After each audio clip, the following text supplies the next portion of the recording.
Hello, Hello. everybody. Welcome. Okay, we were joking around about me sneezing as soon as we went live. You gave it to Rosario. I did give it to Rosario. Oh my gosh. I love back at it with Destined to Roll, super professional entrances. Welcome back to Destined to Roll, everybody. We're gonna hang out tonight and play some D&D. We're back in Wanderer's Path, which I am so excited for because of our accidental 2-week break. But just a couple reminders. We started Patola's campaign, which is amazing that Candle is DMing. So if you are not already catching it on Thursdays at 6 p.m. Pacific Standard Time, please do so.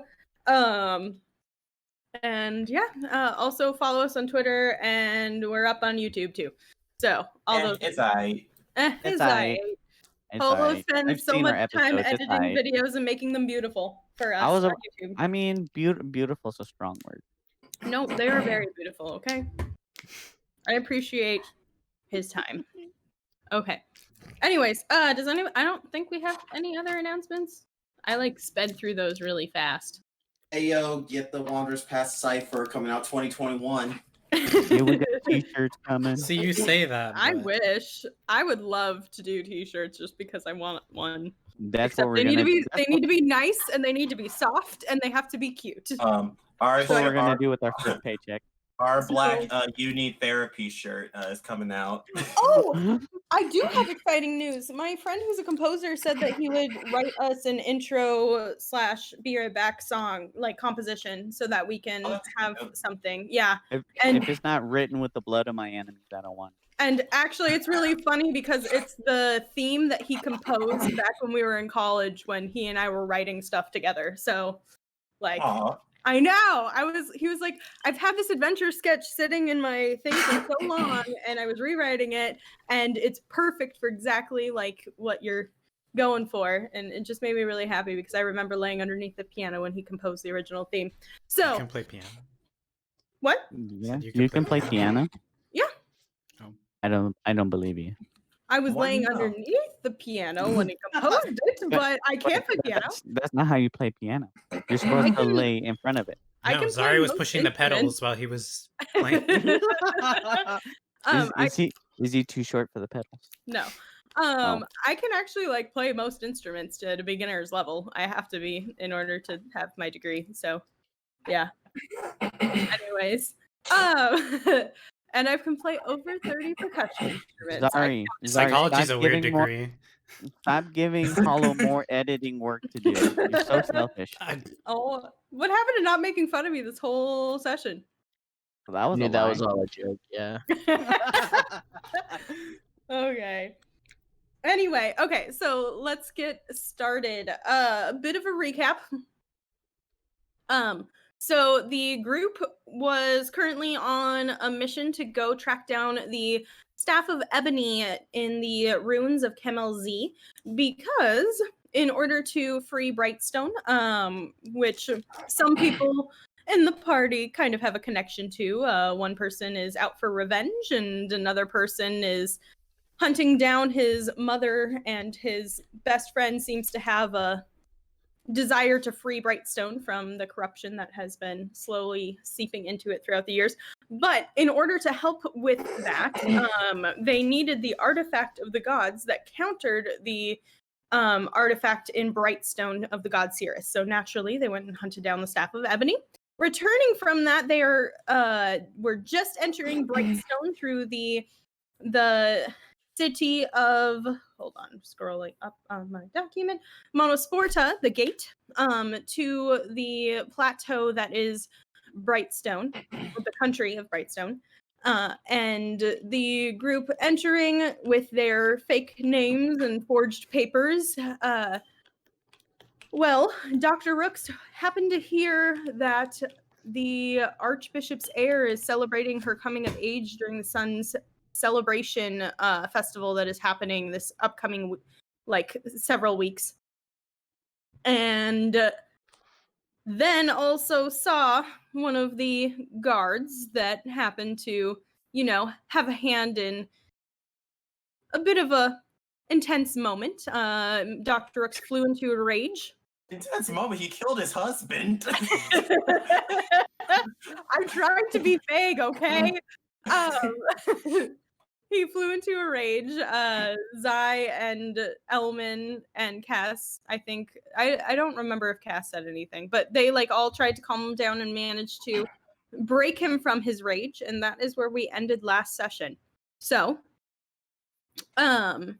just for the sake of the evening, you guys are standing in the middle of the square in Monosporta. Dr. Rooks kind of just said, I need a minute, and walked off, leaving the horsey, Black Rose, and the cart outside the inn, the Quiet Eve's Lodge. So you guys are kind of standing in the square in the middle of this intense moment at the end of it. What would you like to do?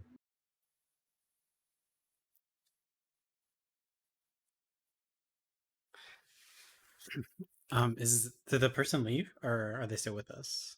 No, the guard did walk away. Okay. And Brooks walked away too, right? Yes.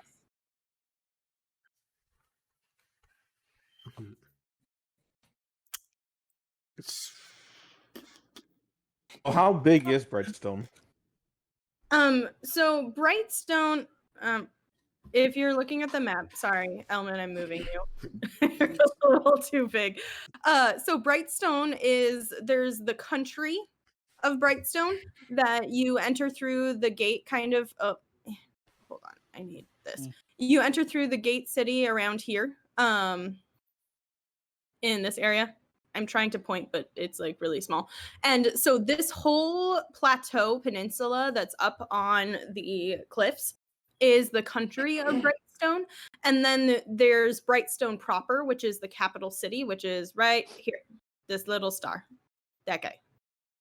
So there's several other cities and like stuff that are all under Brightstone's watch. And so it kind of expanded and they ended up taking over the whole peninsula and then settled there. So it'll take you about 10 days to traverse to Brightstone proper. Oh, damn. So you guys are just Sorry. in the I just saw Elman's profile picture. right? I was Changed it. Oh, that's funny. Okay. No, for me, it's still tea leaf. It's coffee bean. There he is. Oh no, he's hot. Okay. Oh no. Oh no, he's hot. Okay, anyway, so just that information. So you guys are kind of standing there. Is there anything you would wish to do for the evening, or are you gonna kind of quietly reflect on your own? Right now we're in a small settlement. Yes. So you're in the city of Monosporta. It's the gate city that that is right at the mountains here, and it passes through the gate into Brightstone. It is really, really difficult to get into the country of Brightstone otherwise because the mountains are so dangerous and difficult to traverse. And so they have the gate city, and that's all information and goods and everything goes through there. And so that's kind of why things could have been hidden for a little while longer than most people typically think. So you're currently at the gate city there, and if you pass through the next day, if you choose to continue on your journey this next day or whatever, it'll be about 10 days travel to the city, the capital city. So. And what time is it right now? It is like nighttime. It's like 9 o'clock, 8, 9. All right, I guess I'll search for an inn or a tavern or some place to make camp. Yeah, you guys were sitting right outside. Sorry, I realize it's been like 3 weeks, but you guys I'm sorry about that. No, you're good. You were standing right outside the Quiet Eve's Lodge when in the square, like the main square of Monosporta when this happened. It's a pretty small town. It seems to be just a couple houses for the guards who live there permanently and the like innkeeper and shopkeepers, but there's not much. There's like kind of a general store, and there's a large square where you actually like see a traveling merchant shutting down his stall for the day, and you assume that after a couple days he's probably going to move on, whether into Brightstone or out of Brightstone. It's really just a place for people to pass through. So there's one inn, which is the Quiet Eve's Lodge. All right, if Okay. everything is okay with that, I'm going to go into the inn. Okay. Yeah, let's get a room. Okay. Kind of ruminating on what happened to you guys. The rest of the party walks inside the Quiet Eve's Lodge. It's pretty empty. There's not much going on in there. It's dark, and there's a couple lights, and there seems to be some sort of very awful bard sitting in the corner playing the viol, just like very like it sounds like it's supposed to be Ow. some really pretty mournful tune, but it's just not great. So Zai points at the bar and says, "Shut up. You're irritating." Roll intimidation check. It wasn't really intimidation. I was just telling you to shut up. Well, But okay. review. I'll He will. roll. If he's not, he's gonna keep going. Elman will say, "No, keep going. I'll join you, and I'll play my lute next to him and compliment his That's a tune." 16. Okay, well, he comes to a halt, like looking at you scared, and then Elman says this and comes and joins him, and he's like, "Oh, okay," and he like jumps back in. Roll a performance check. Hey. Wow. Hey. Love to see it. That's a 27. Yeah, you boost the performance considerably. He ends up playing the very simple melody, and you play a beautiful accompaniment that completely hides the fact of how shitty of a player he is. So, Oh, that sounds amazing. I want to join too. And Snud's going to go up on the stage and use his hollow mithril plate as drums and just tap on his chest. roll a performance check. Wow. Hey, not bad. Not bad. We Baby. have some stomp percussion up in here. I love it. Okay. You drum along, and normally it's not like a type of song that would need drums, but you make it work a little bit. You're not necessarily trained in it, but you have fun. And that's what Right. matters. I've Yeah. never been more annoyed. Okay. You guys purchase a couple rooms. For the sake of brevity, I'll just say dock like 5 silver pieces each. And settle in for the night. Is there anything you wish to do before you go to sleep? I'll go check out on Dr. Rooks and see if he's okay. Okay. Okay. So go outside. Will you roll a to track? Let's go perception. Okay. Perception. I have advantage on those. So 18. Okay. You look around and you manage to find some tracks to kind of see where he went. And you end up going outside of town just a little bit. And you see Dr. Rooks kind of standing under a tree outside of town. Actually, you kind of just see a black dome over the top of the tree. Yep, pretty much. Hey, Dr. Rooks, are you okay? No, go away. Oh, okay. Hope you'll feel better soon. And so we'll just go back inside the inn. Okay. I love him so much. Sorry, if anything happens to Snud, I'm rioting. We'll have a riot from everybody, I'm sure. Pretty sure. So, Snud, you make your way back into the inn and find your evening's rest. Anything else anybody wants to do? Zai's gonna go to Rooks. Okay. Roll a perception check to try to track him down. Oh, okay. He's probably gonna get lost in the city. It's not a It's a big city. It's not very hard. Do you want to see me get lost in the city? That's a 19, bruh. You also easily track down Dr. Rooks. Actually, Snud's coming back into the inn as you're leaving. And looking a little sad and yeah. And so you track Dr. Rooks out to the same tree, the black blob and the kind of barely there evening light.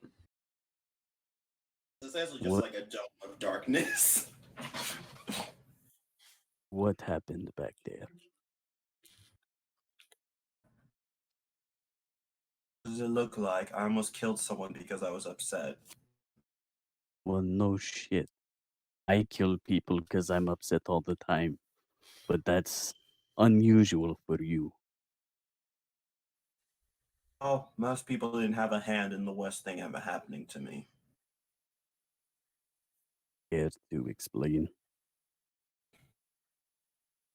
I can't talk about it right now. And why not, Rook? You and I have been on all kinds of adventures, seeing all types of bullshit this world has have to offer. And this is too hard for you to explain to me. I'll explain when I'm calmed down and I won't hurt anyone else. Please just leave me alone right now.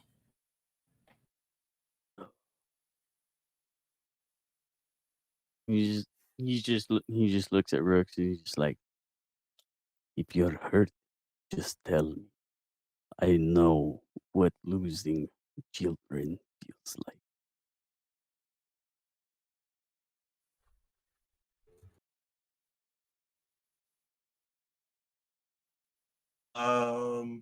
A hole opens up in the dome, and he's like, "It's gonna rain soon. Just come in and just stop talking."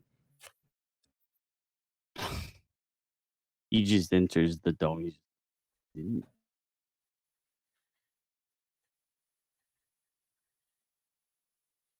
Okay.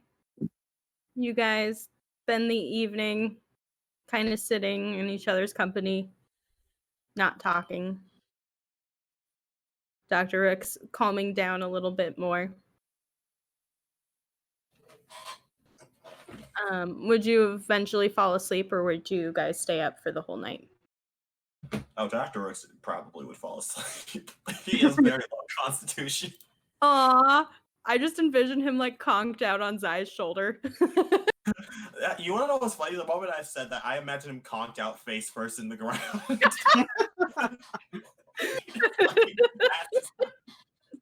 He can't do that. He's wearing a mask. Yeah, I know. It's still funny though. Okay. Anything else anybody wants to do this evening? Nope.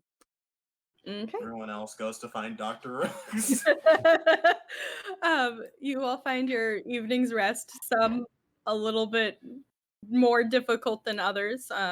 Dr. Rooks, by the morning, the dome fades, opens up, and you can see, you kind of wake to see the sunrise over the mountains.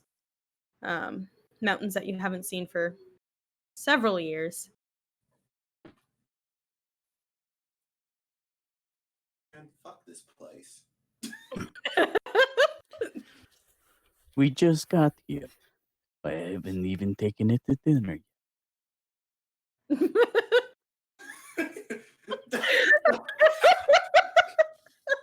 Really? Dr. Really? Rooks kind of looks at the camera with a "it's a living" look. Oh my gosh, you guys. Okay, what are you guys doing? You bring the others here. I think I have some explaining to do to you all. Oh, you want me to go get the others? I don't even like the others. please. Especially. It's like, fine. What was that? You cut out, Rev. He's like, fine. Thank you. Okay.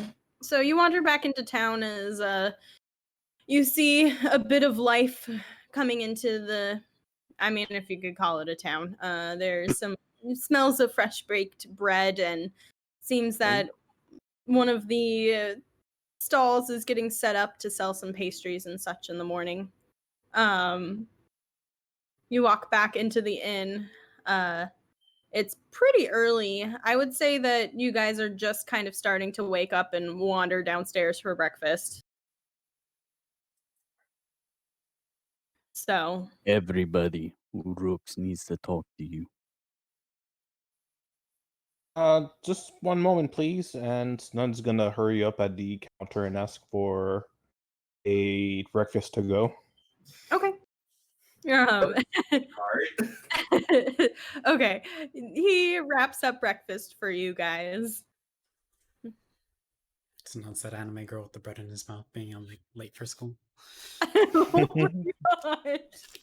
Don't do this.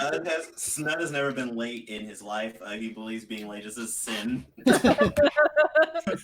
Snud does not understand the concept of time, so he's never late. That is completely True. fair.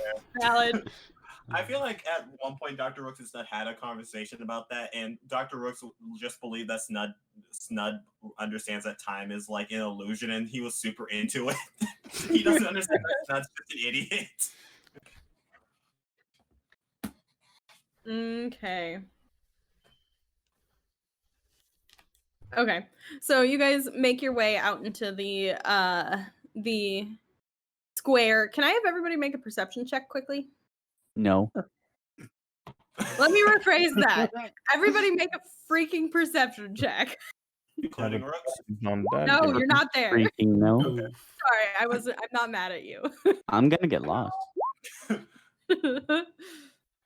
gonna Oof. get lost. I told Is you that I got a nat lost. one?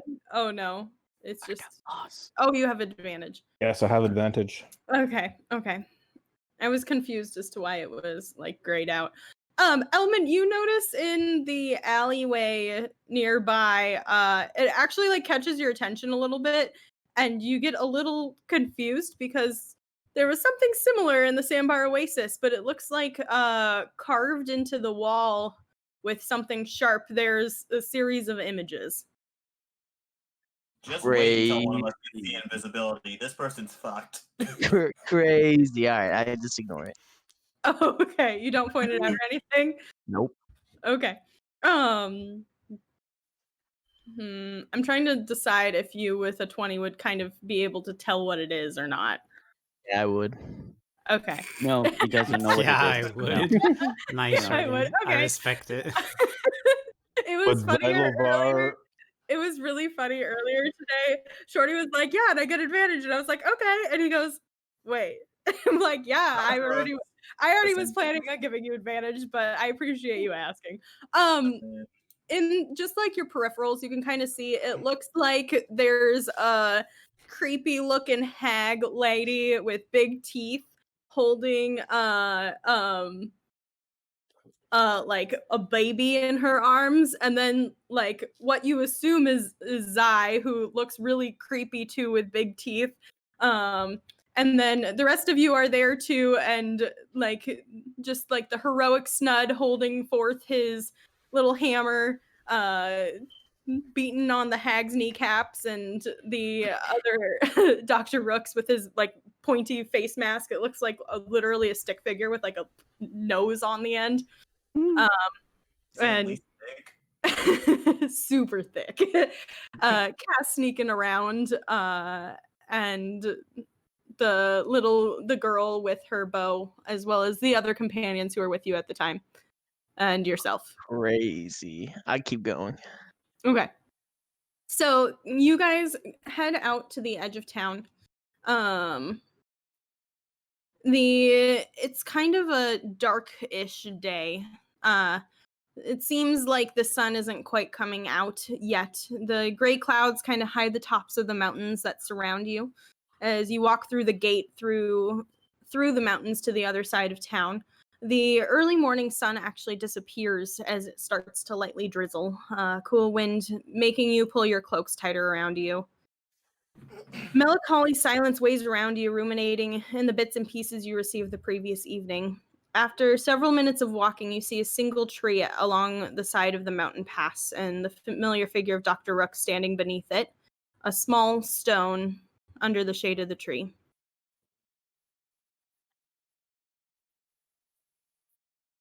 Dr. Rooks, are you okay? I brought you breakfast. I didn't have any donuts, but I got the next best thing. What's the breakfast? I'm not sure. Assuming it's hot. I'm Yeah. guessing it's a cinnamon roll. If it's the next best thing. It's like warm bread and some like meats and a couple pieces of fruit, like kind of just like a very basic breakfast. Lots of bacon. Oh, Isn't Rooks like a vegetarian or something like that? Brooks is fully a vegetarian. So I'm actually surprised you I remember actually that. don't think I knew that. I'm actually very surprised you mentioned remember it that. in the Joey. concert. Like I said that, like you guys have never seen him eat, Bell, so we'll probably make him a vegetarian for if you guys ever see him eat. So good job, Joey. See, I remember things, but very selectively. Yeah, yeah, you know, veggies are very good for someone who has to run into battle constantly to heal people. So he probably doesn't eat meat. So he probably just takes the food and takes his mask off again. Did I send you guys a picture of his face already? Yes. You did. Okay, cool. No, I don't need to send it again. I mean, So you could fully send it takes off. He again. doesn't just like eat it under his mask. Oh, I He can just takes off his describe- face. I can just describe it again and also send another picture. Hold on. Angle from God behind. damn, I have to crop shit now. How dare you guys actually make me have to do work for roleplay? Basically, like I said before, he's a half elf, very handsome. He has long hair, dark skin. He has an eye patch. His eyes are brown. He has slightly pointed ears. I'm just gonna crop this. Yeah, I'm gonna send a picture. But anyways, he looks up and he's like, "Oh, hello." And he takes the fruit and says, thank you, Snud." And when he takes off, I also forgot to mention, there is a scar. There's a scar over his eyes, and you also see on his neck, you see what looks to be a healed over scar as well. And he just starts to eat the fruit casually while he sits. He's like, this is awkward. Welcome to my husband's grave. And he gestures to the small tombstone. I'm confused. Did you marry a rock? I hate. That's what it looks like, by the way. It's in the Wander's chat. Snud. That's not his significant other. That's a child.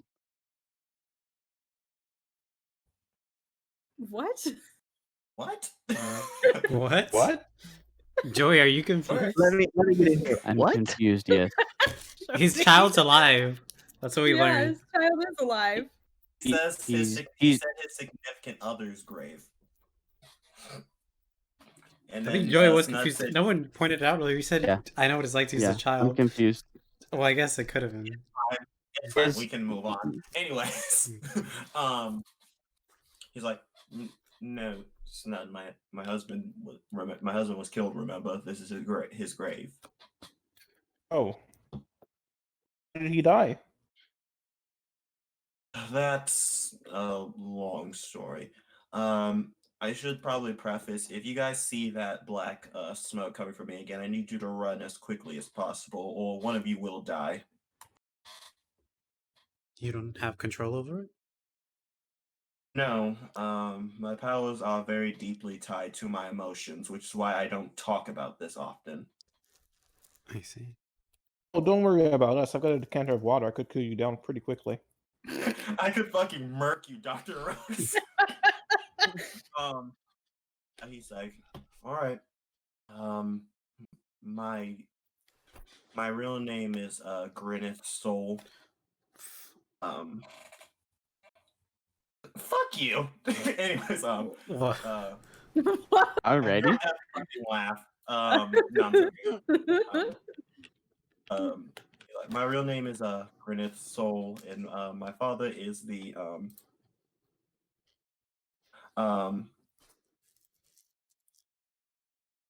but my father, his name is Frederick Soul, and he's the Archbishop of Brightstone. The way that the Archbishop works is that they're literally just the leader of the church of the main church in Brightstone, the Church of the Sun God. What's his fucking name? Sorry, Sirus. Thank you, Sirus. He also is the advisor to the Queen. Those two things are very much connected because of how religious and fascist Brightstone is. Which is why I need to remind you all, I'm going to be committing a political crime when I kill him. So you have full chance to back out now if you are planning on helping me. Political crime, you say? Yeah. We will literally be killing the advisors of the Queen. You had me at political crime. Are they evil? Are they like zombies overlords or something? No, No, my it's father, aside from upkeeping the fascist monarchy in Brightstone, is actually a pretty decent person. He donates to charity. He helps people in need. He just helps with the iron fist that's on the city. I just want to kill him for revenge purposes only. There's no heroics about it. I'm not a hero. I'm not doing this for the greater good. I'm killing him because I want him dead. Well, if you I just need you all to understand. I'm not doing this for heroic reasons. I don't care about being a hero. I've made that very clear. when have I ever cared about being a hero?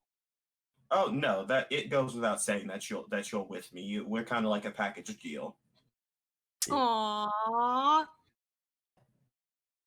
Even if I tried to talk you out last time.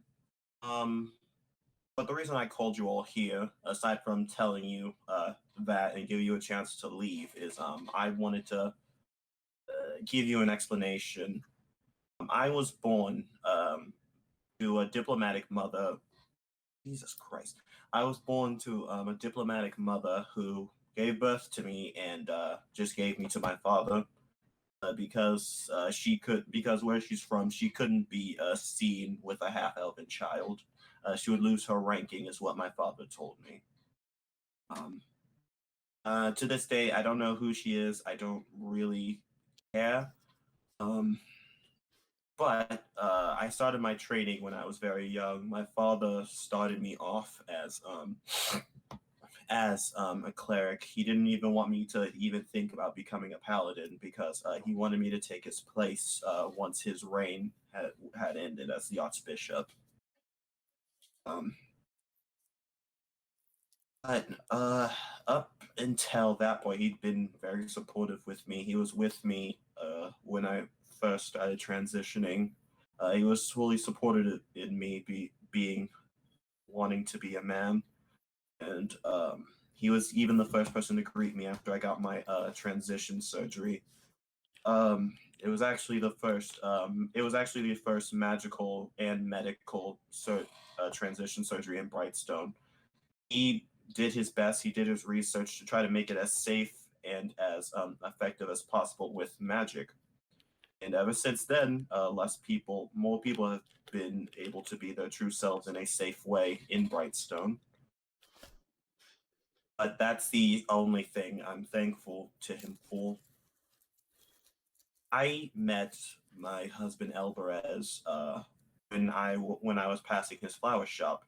The flower shop his parents owned, and we started seeing each other. And after we started seeing each other, I found out the secret he had been holding. He was actually a tiefling.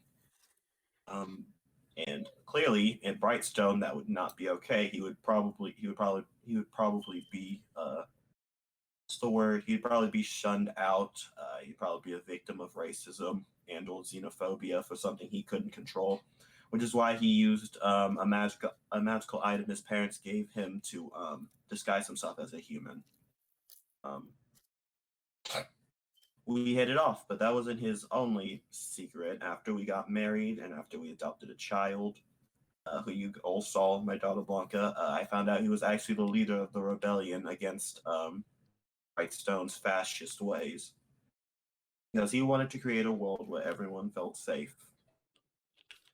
But for the most part, I didn't care. I loved him. My father loved him, and we could keep that secret away from him. We kept our life separate. But growing up, I came to a realization that could the rebellion that I hated so much be that bad if he was the leader of it? So I did my research. I started seeing the world as it was around me and realized Brightstone needed help. It was being kept under an iron fist. Music was banned. You're not allowed to hide your face, just in case you do a crime. You do something wrong, and they want to tell you who you are. There's a secret police of paladins who follow the whim of my father and the queen. It's not a good time, and any shenanigans will either end in you being jailed or being put to death. Which is why I told you that you probably didn't want to come here, Elman. The fact that you're a musician is already going to get the gods looking at you in an odd way. Don't worry about us. We never do any shenanigans. We're very straight edge. Well, I'm not. That was so great.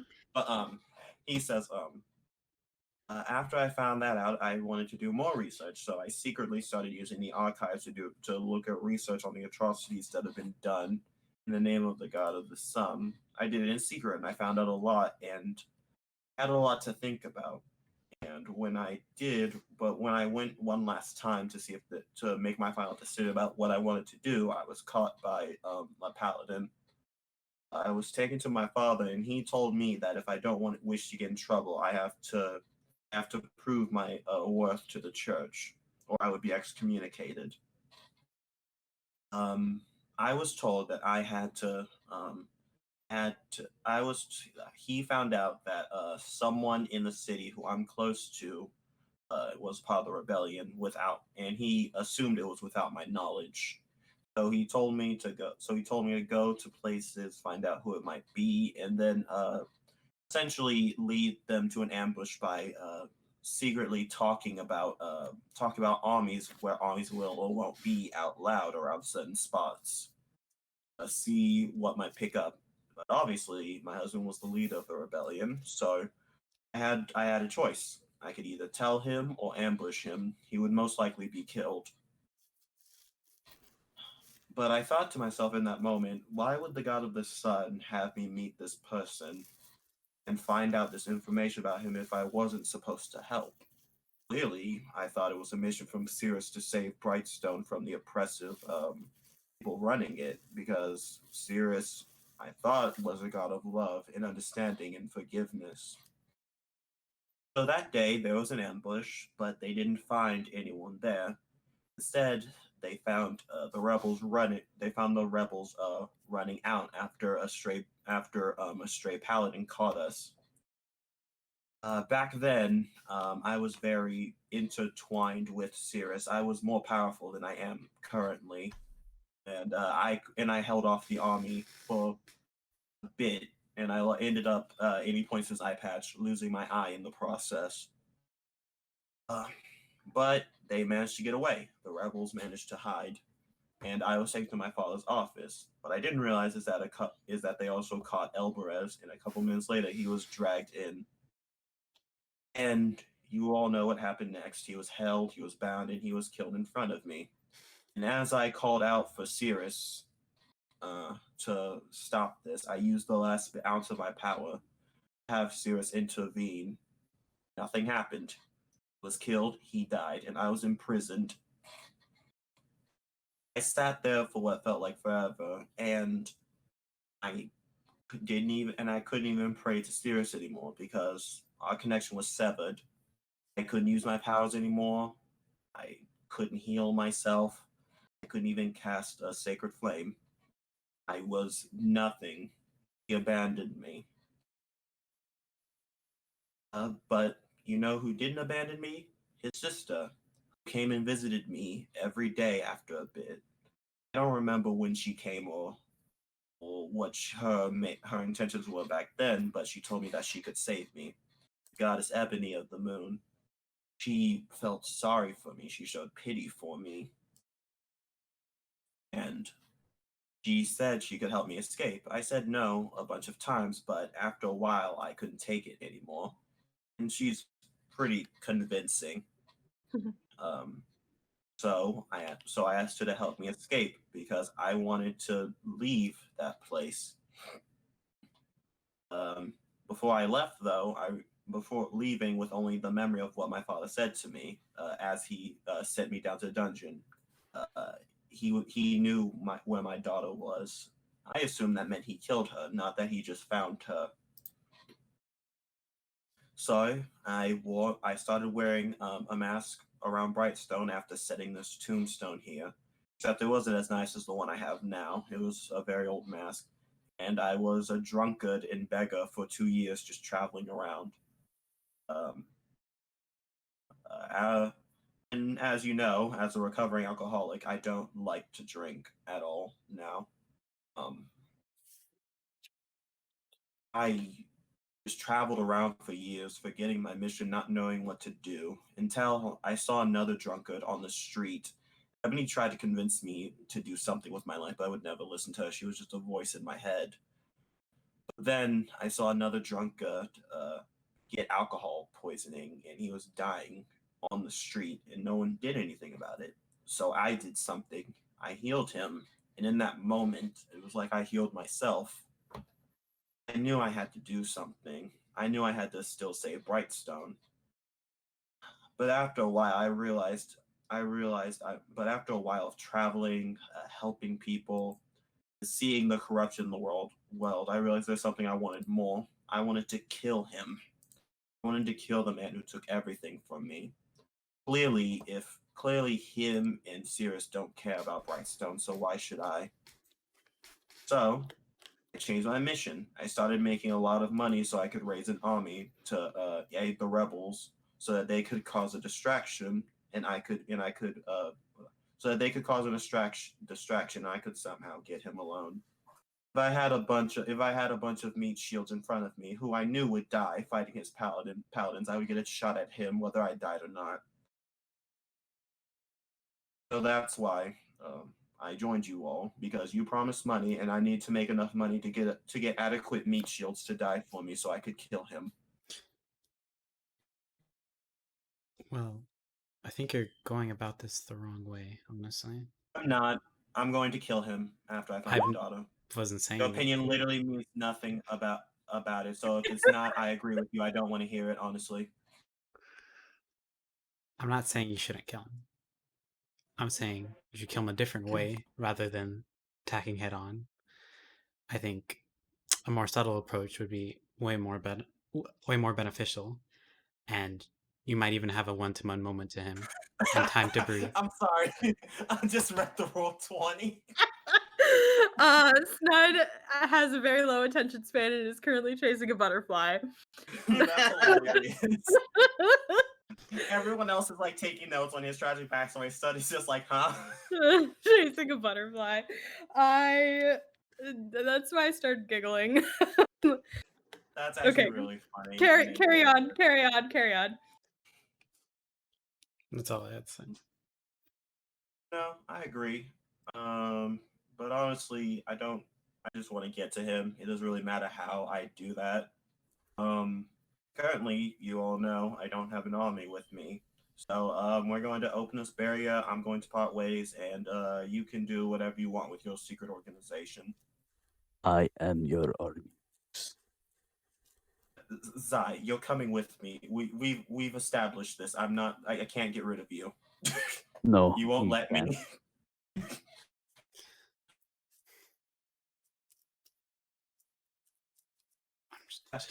At this point, Zai is just stretching. He's like, got to make sure I'm loose and nimble to suplex. No, I just wanted to be honest with you all because, you all deserve to know the truth. I think you could utilize our skills. I was gonna say hello. Cass, you don't have to you don't have to pretend that you care about me. It's Oh fine. no. I'm not pretending like I care about you. I just find it interesting to kill someone in that high regard. And to do it subtly. Fucking snot.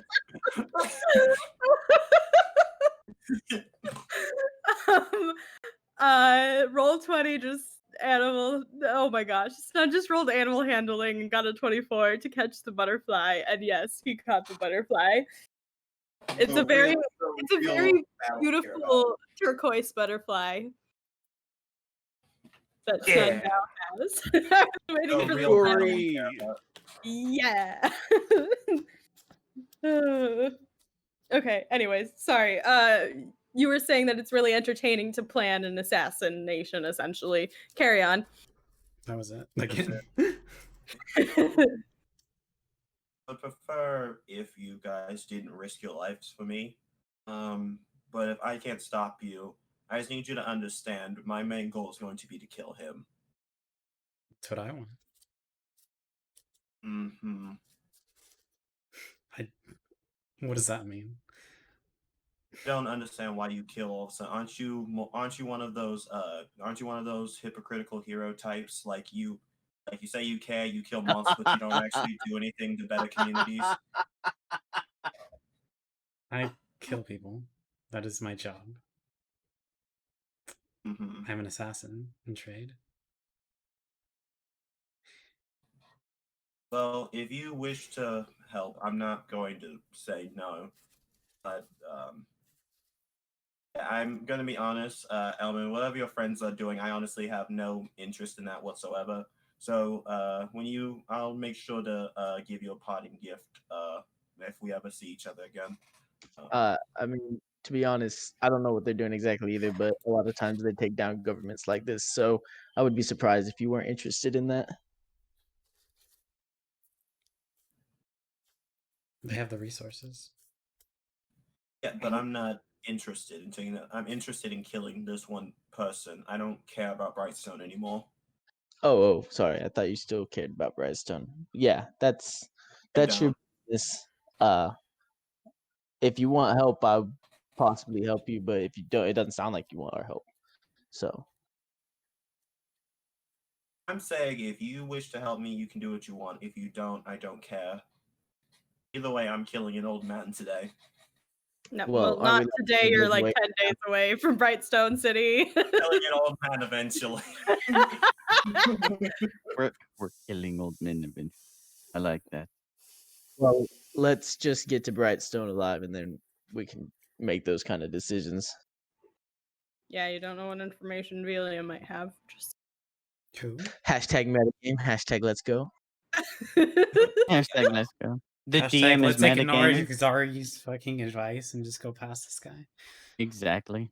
I mean, you can certainly try. I Try. built We're gonna do this it. whole arc to be whatever you guys so decide. The is minute going I to see him, I'm happen. killing him. Okay. Bitch, fuck you. The minute I see him, I'm killing him. No. How funny would Playing that be if contest. fucking Hollow assassinated him before you got there? Oh my god, that would kill Rooks inside. Just wake up Rooks over his bed and be like, I killed him. We're done. Let's go. He's Can you dead. imagine you guys like, He's don't dead wake now. up. You guys don't wake up Dr. Rooks and just kill him. He needs sleep. Dr. Rooks, let Dr. Rooks sleep. That's great. He's just like he won't hurt you anymore, Rooks. He's dead. Yeah, I think we should focus on getting to Brightstone first, and then these big decisions can be made then. Hey guys, look what I found. It's a big butterfly. It was so pretty. What are you guys talking about? Something I more love about Snug. God. You are Just literally Just you talk are about killing my literally the father. worst friend ever. All right, maybe not that. Snud's literally perfect. What are you talking about? Yeah, we were talking about how we're gonna kill my father, Snud. Oh, okay. I mean, you do you. You do. I will. And he goes to the grave, and you see he pulls out just a shit ton of letters from his jacket pocket. He just puts them by the grave.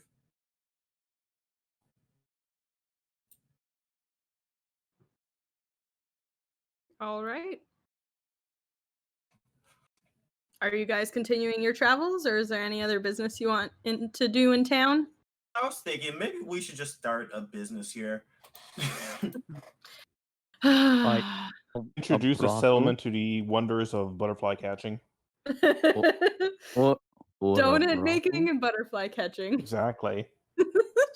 I love Stud. People get tired after chasing butterflies and they want donuts. People do get tired after chasing butterflies and need donuts. Do they? Yes, it's a specific problem everyone has. Very specific problem. We'll make I it know it into a happens to me commercial. like twice a day. All right. Well, I'm ready to take off when everyone else is ready. Yeah, I'm ready. Okay. All right. So, you ride for several days through the country of Brightstone, heading for Brightstone proper, which is located on the westmost point of the peninsula. The higher altitude makes it a little harder for those who aren't quite used to it, but after traveling for so much in the past couple months, you adapt fairly quickly. Occasionally, you continue to climb up further, but the road is well developed and isn't difficult to navigate through the mountains. You often see guards walking on patrols along the road, and a large presence in the two small towns that you pass through very quickly. You do, however, see a small parade of the Paladins of the Sun. Their silver-white armor gleaming in the noon sunlight, a yellow and red emblazon of a sun on their chest and shields.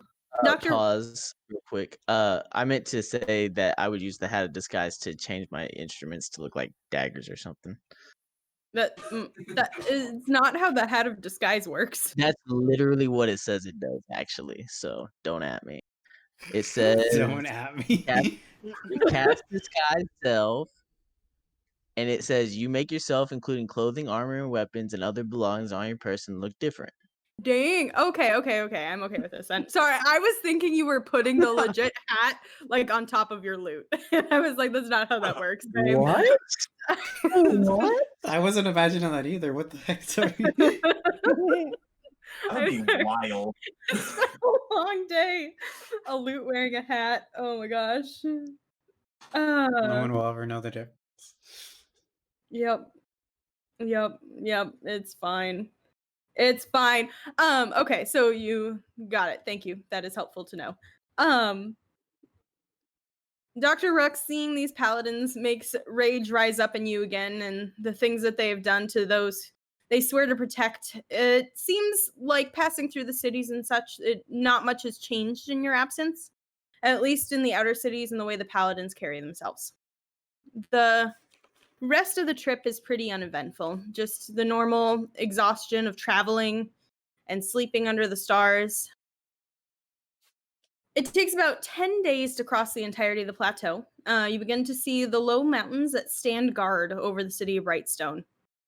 You crest over a small hill, and in the reflection of the glowing red and oranges of the setting sun, the flashes dancing in your vision as they go to rest behind the mountains. The city opens up below you. Instinctually, you all slow down in awe of the vibrant beauty spread through the small valley and climbing up into the mountains surrounding it, almost appearing like a sun itself. A large white stone wall surrounds the city, banners showing the yellow and red emblazoned suns hanging periodically. Guards patrol along the walls, some bustle in the city at the end of the day. Flashes of silver and white catch your eyes, following the twining architecture as it climbs up the side of the hills, countered by the turquoise waters flowing down towards the center of the city. As you approach the gate, the height of the hills beside you and the houses and buildings on top truly make you feel small.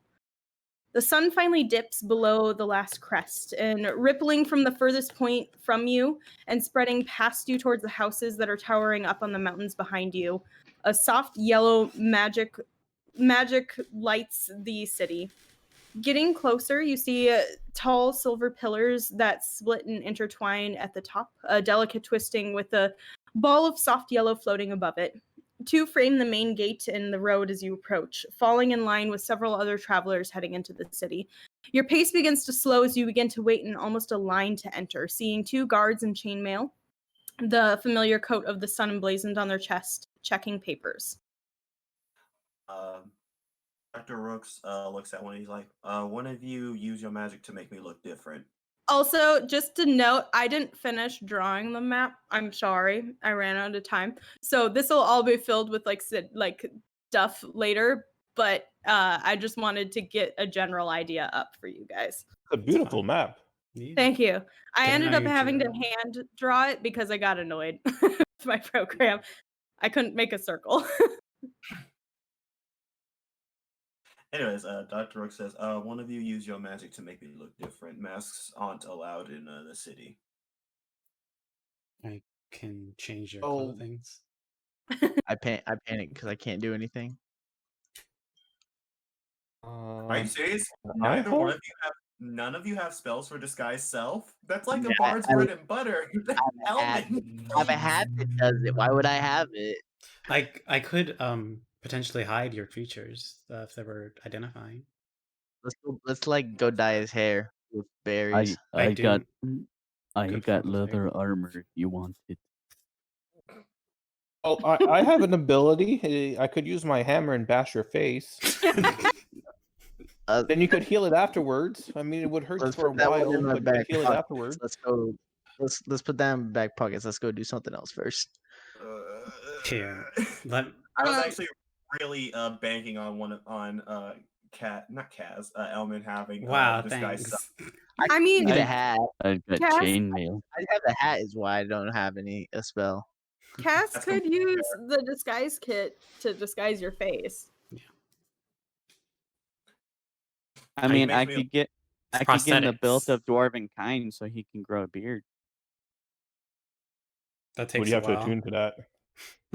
Also, I'm just imagining you use it. He suddenly looks like Idris Elba. I mean, do we have enough time for him to grow a beard? No. DM? No. I just What- said that Cass can use the disguise kit and alter the face. Enough. I That's can't. fair. Also, I didn't know you had prosthetics, so GG, dude. Yeah, that's a disguise kit, bro. Like Velia legit changed her ear shape. Who the heck is Velia? the girl, Lady Poppy. Oh yeah. Oh, What she the was hell- using a what- disguise kit. I thought what- she was what? using magic. No. What's a poppy? A flower?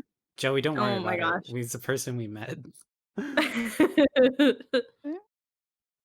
Oh, okay. I have to make a thing. What is my stat for it? Dexterity Okay. and proficiency.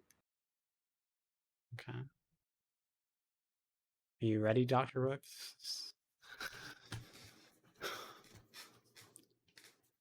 Hopefully, it's better than the frog disguise. 14. Hey, some of those are good.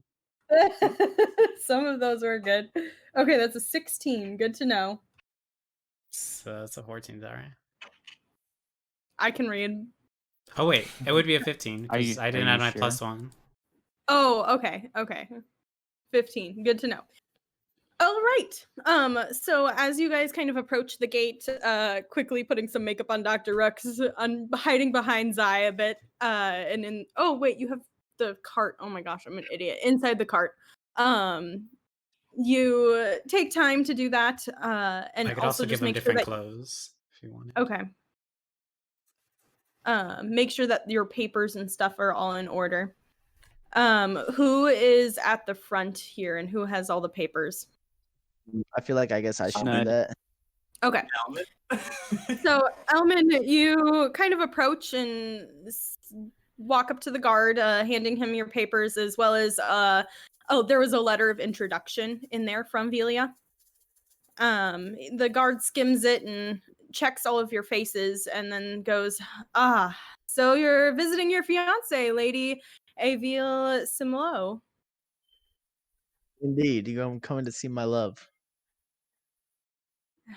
Band of adventurers here for the sun celebration. We get a lot of those. It says that she's staying in the southernmost ray, so you'll want to head there. Okay, southernmost parade. I can make my way south. All right.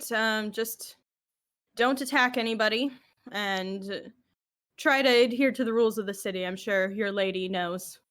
Absolutely. I wouldn't want to get in any trouble here. Okay.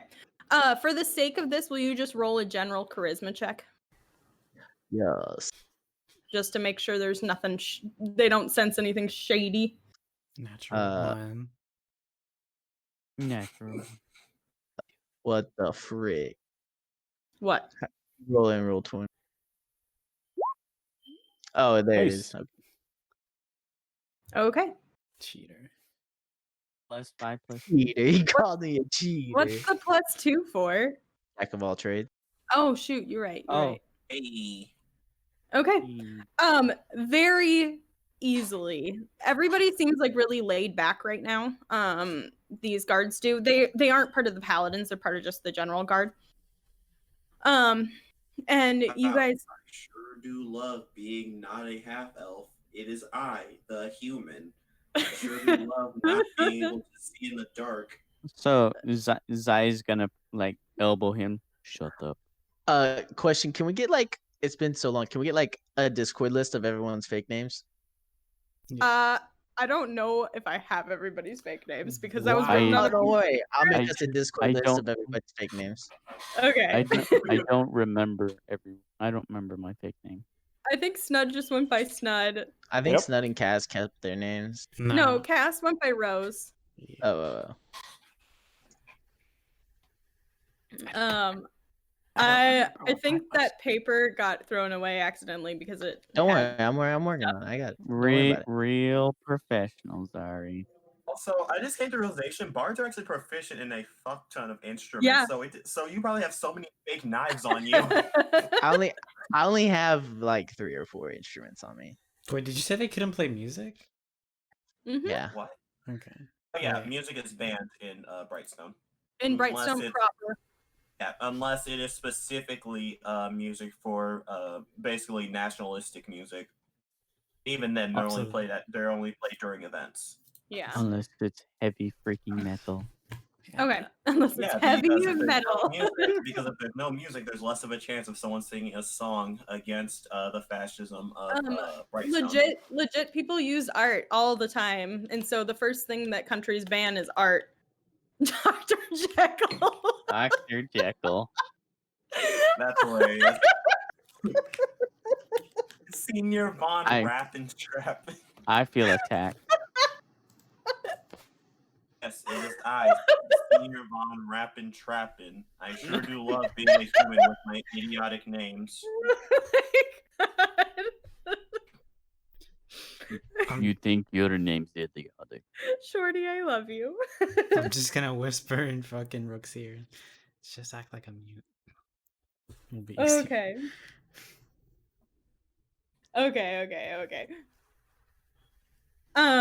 So you guys pass through easily into the city.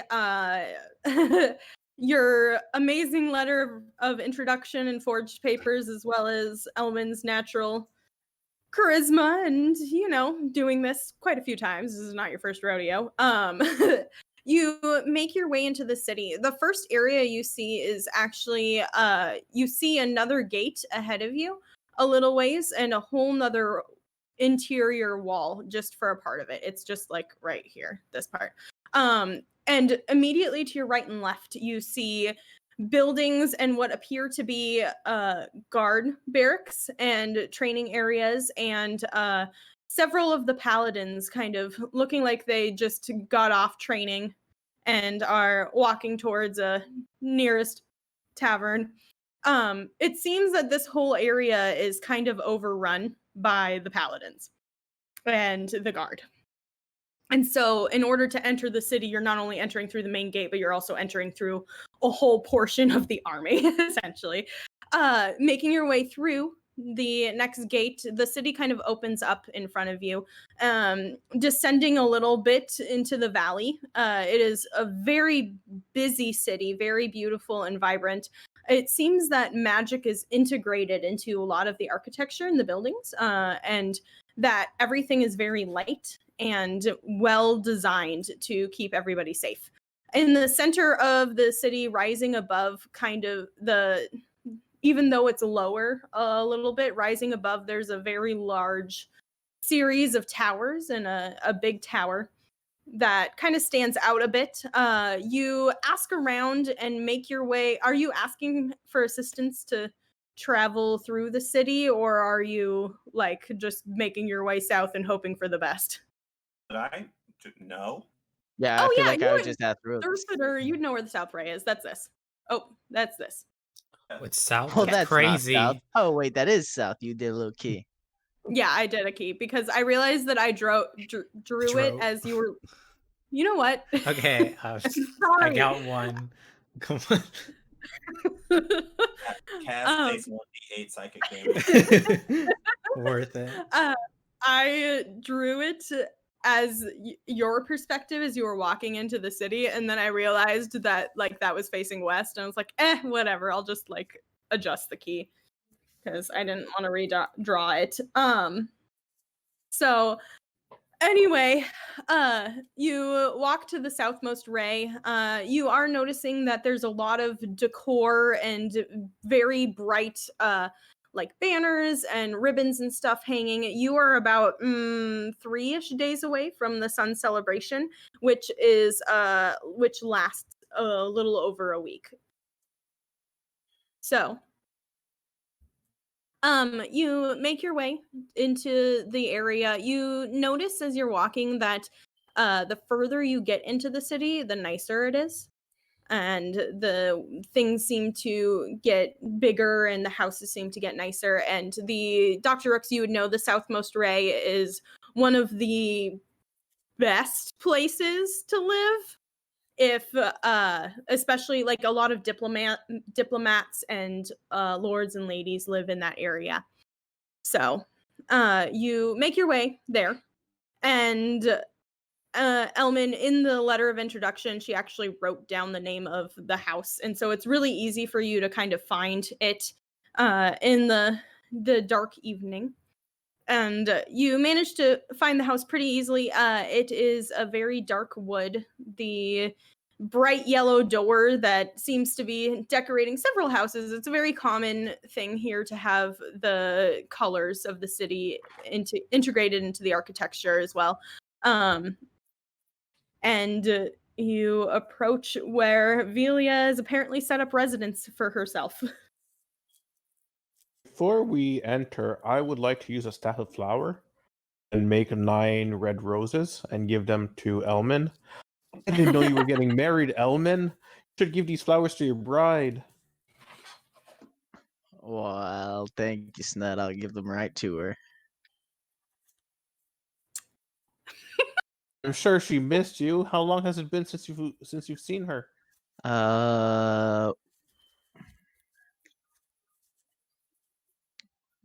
Like That 2 long? weeks? 3 weeks? How long has it been? It was like 2 weeks to travel to Sandbar, a week-ish, and then Like a another month to 2 travel to weeks. Sandbar. Was it a month? I don't remember. I It took don't a month- remember what I It said. took like a whole entire month to get to the desert. That's right. Okay, so it was a month, and then like another week, and then like another like 2-3 weeks to like get to 2 Brightstone, and then like another 2 10 months. days. So it's been like 2 months since you guys were in the Claire's Kingdom. I said it's been like 2 months. You were there last time I saw. Remember? You were eating donuts in her house. Oh, that was your cousin. Wait, are you married? Are you marrying your Mm, cousin? I don't think anybody ever said that was my cousin, Snud. Oh. Maybe I just got confused. You're probably distracted by your donut. Well, I'm glad you're back with your fiance. When's the wedding? Thank you, Snud. I think it's sometime after never. So let's go inside. Okay. So you knock on the door, and actually Velia, well, not Velia, but a woman who is kind of holding herself a little bit shorter. She's wearing a very, very pretty turquoise dress. Her eyes are brown, and she has very mousy brown hair. Half elf Elman, you immediately see through the disguise and recognize this as one of Velia's many disguises that she uses. See, Snud, why would I want to marry someone so heinous? Now, that's not how you greet someone you haven't seen in 2 months now, is it? Come in, come in. So I'm confused. Is your name Heinous or Velia? I think it's heinous. Let's wait until we're inside, shall we? And she ushers you all into the house and shuts and locks the door. And turns gracefully and says, well, I missed all of your faces. Shall we go to the kitchen and maybe have a little bit of a meal? I'm sure you guys are positively famished from traveling. Oh Dr. shit! Rooks I just realized. wiping the disguise off his face. Will you take What'd off you the s- disguise? I just realized we've been traveling for 10 days straight, haven't we? Yeah. Yeah, I'm assuming we're not getting into anything like tonight, are we? You never know. Let's go to the kitchen. Are those He'll for be with me? the prosthetic makeup Death, on. It'll just death be waits slightly for annoying to have to nobody. redo it. Are those flowers for me? Oh yes, I was supposed to give them to my future wife. You'll have to excuse the facade, but it's the easiest way to explain why you guys can stay in the house with me. People here are pretty traditional. That's fine. So she leads you into the kitchen and sits you down. She says, I dismissed all my help for the day just to have a little bit of secrecy. There's plenty of rooms for you guys to stay here. It's kind of become a home base. You'll have to be careful, though. There's a lot of people coming and going, which is why I tried to make it public that you were visiting for a very specific reason. Okay, so are we gonna have to put on an actual wedding? No, don't worry. I said that just so you all know. I'm going by Lady Alvale Similo here. I'm from the Claris Kingdom, and I live on the island of Roberus. Just one of the ladies coming into town for the sun celebration and inviting her fiance, who travels a lot with his band of adventurers, to join her there. So that's kind of our story, and it will behoove you to stick to it. It's very dangerous here. Great, that's nice. How long do we have until we can do this thing? I have an old man to kill. Excuse me? What old man are you killing? I'm going to kill an old man. You know, like murder. Yes, I understand. And I'm What going to help you. what old man are you talking about? Oh, you probably know him as Frederick Soul. Oh, well, good. I plan on killing him as well. God damn it! Does everyone want to kill my dad? Are you saying that out loud? Yes, he's saying that out loud.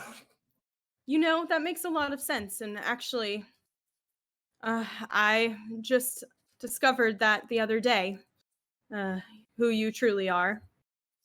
Pieced it together. Yeah, that's not important. But seriously, why does everyone want to kill my father but with me? I thought this was going to be like a one-man type of thing. Like I'd have to talk everyone into helping me. 2-man. Oh, right. Sorry, that's normally assumed. Well, let me lay some information down for you. Long story short, as I'm sure you know, Gwyneth, that Nope. We're not doing that. Dr. Rooks is perfectly fine. all He's right. also going by Senior Von Rappin' Trappin' right now. Yes. Senior Von Rappin' Trappin'. That's my favorite name all time. Guys are trying to stay a character. You can't do this to me. Yes. Senior Von Rappin' Trappin'. First, Who let me be in charge of his name. names? I shouldn't have done I that. am Senior Von Rappin' Trappin', first of my name. You killed my father, now you are going to die. You Okay. will remember the name Senior Von Rappin' Trappin'. I can breathe, it's fine. Honestly, sounds like a Um, D&D character name. That's like a fun D&D character name.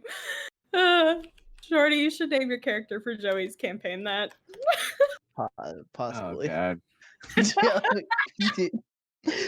I'm sorry. Let's continue. Back into character. God, give me a second. I love that shameless plug you put in there. You're welcome. Anyway, well, as I'm sure you know, Dr. Rooks, Brightstone has been corrupt for many years, and it really didn't reach our ears because of the way it's cut off from the rest of the country and from the rest of the world. We've had several agents attempt to infiltrate and assist in various rebellions. Many of them were trapped and the rebellion squashed, but other than dead silence, we didn't get much more. So I am personally investigating a very specific agent who was lost in here several years ago. And thus, having found more information, as well as with your aid getting the staff of Ebony, I feel like we actually have a chance this time. We have to save this city and this country. At least that's my personal mission. And in order to do so, I believe that it is necessary to kill the Archbishop, as well as the 3 generals that he has risen in power. I also... Do I know about these 3 generals, or is this news to me? You would have heard of them. You've been detached for a while, so you wouldn't have known that they're like so super powerful now. Okay, so they weren't a thing when I was here. They were like kind of a thing, but now it's like way more established. It was like, okay, so they sent me gifts for like my 16th birthday, but other than that, I have no other contact. Yeah, exactly. Uncle Rupert, what are you doing? The main ones are Cadogan, the captain of the guard of the Paladins of the Sun, who also train all of the guards. So the military. There's also the Archmage Metis of the Sun Wizards and the Diviners. And Father Martin, the main bishop of the Church of Sirus, who has kind of risen to take over the acolytes and the like, and the healing and the clerics, as the Archbishop has been spending more and more time in the palace. At this moment, I believe the Queen, as she's getting on in her years, she can't do as much anymore, or so they say, but I believe that there's more to it, and I actually believe that the Archbishop is controlling her. Oh, what a surprise. The old man who killed my husband's a dick. I really don't have anything for that. How quickly can I go see my daughter? Well, your daughter is with the Archbishop. Okay. And I don't think that we're going to be able to get anywhere near him until the generals are taken care of.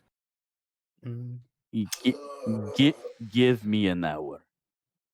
It will take longer than that. You don't know. All right.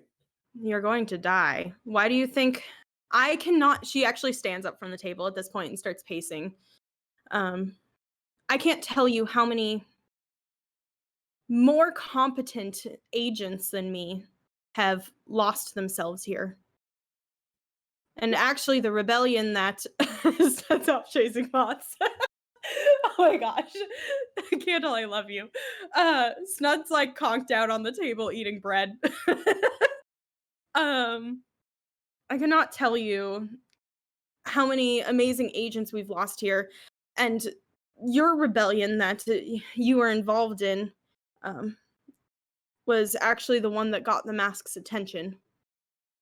Your husband was had some connections with us, and before he died, he had sent out a letter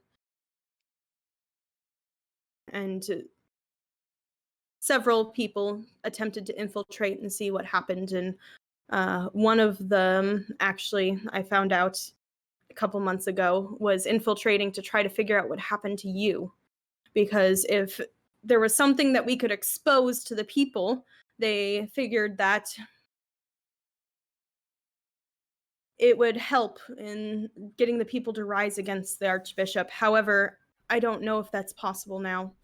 There's been rumors of those who attempt to rise against disappearing for a couple of days and coming back very different. So there's a way in. So there's a what? There's a way in. If they disappear and come back different, as you say, there's a way inside. I'm saying I would like to explore that venture a little bit more before you look at it, because I'm concerned of very deep-rooted magical things. Mm. So, like, what's the plan? Here's what I'm thinking. I would like to try to take out the captain of the guard first. Okay. I believe that that's where the main jail is. And I believe, and as well as records of prisoners. And I believe if we can take out the guard, the rest of the paladins will retreat to the church and to the palace, kind of giving us a better reign of the city, especially the entrance. We can get more information and assistance in, as well as we can know where certain rebels who have been captured and not killed yet are. And maybe even free some of them if they're just in that jail. He's the one that I've done the most reconnaissance on as well, because it's the easiest to talk up the guards and get information about their general.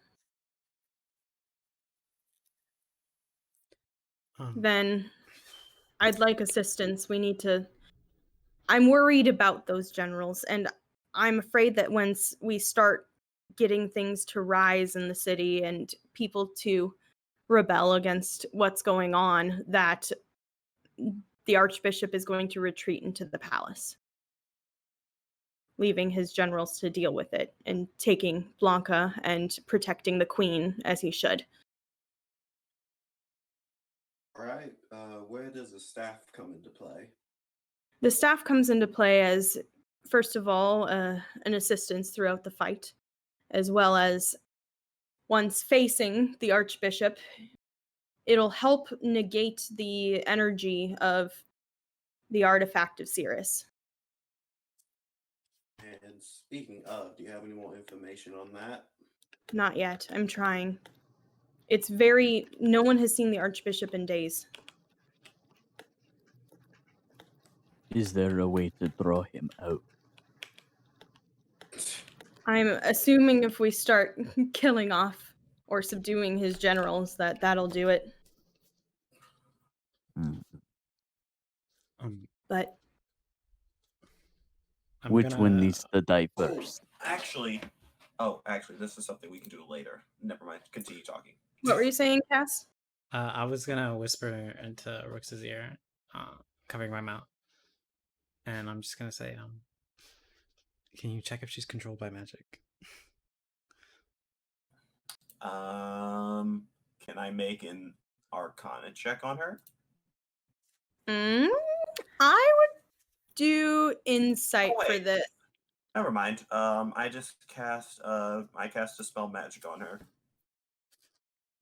Okay. She looks at you. I literally just hold my hand up and cast a spell magic. She looks at you oddly and then kind of recognizes the spell and says, that's actually a very safe thing. I'm very grateful you did that. Oh, yeah. Cass wanted me to see whether you were being mind controlled or not. Well, I'm not. I'm good at what I do. They don't suspect anything, but I do appreciate the caution. The easiest way to take down a rebellion is to be the rebellion. Exactly. The first person I do think we should kill, though, is Cadogan, the captain of the guard. I think And it's important to learn more about this mind control. I do as well. That's why as we start pulling strings, it gives me more time to do more research. And when a city's panicking, it's a lot easier for things to slip. Natural 20 at chasing moths. I think what we should do is find. Do we start the ruckus? Get the city panicking. Throw out the guard. I think if we kill this person, the city will be in a panic. I don't think that's a problem. I mean, we start something. The city goes into a panic, and we throw out the guard. Either way, the guards come out, and the city's in a panic. Yes, and I believe that the guards are going to retreat. They're going to abandon the wizards because they assume they can handle themselves, and retreat to the church to protect the healers, and retreat to the palace to protect the queen and the archbishop. Oof. A fight against a bunch of wizards is either going to be very easy or very difficult. There's no in between. That's why I want to do more research and intel gathering. But I think it'll be much easier if we know where the rest of the rebels are. Sure. Well, what are we doing first? Breaking shit. Taking down the captain of the guard. Taking down the captain of the guard. All right. So- Are we? Is this going to be like an early morning type of thing? Are we doing it late at night tomorrow? What are we doing? Right now? Well, not right now. You need to be rested. And I don't know if I'm ready yet. But I have tried to find information about the captain specifically. His paladins are quite formidable, but I'm not too worried as long as we don't get swarmed by them. How many of them? Are And pardon? How many of them are there? Of the paladins, Mhm. about 300. I mean, with him. He keeps about 4 or 5 with him at a time. And do you know his home address, or does he sleep in the I know barracks? where his office is, and I have kind of figured out where his house is. I also have found out that she sighs a little bit. It's odd. I wish I knew more about magic, but he gives off this aura that scares me. And I think it's not just... I think it's magical, not just, a scary person. I think there's some sense of magic to it, which confuses me because this isn't typical magic that I've seen or researched coming from the god Sirus.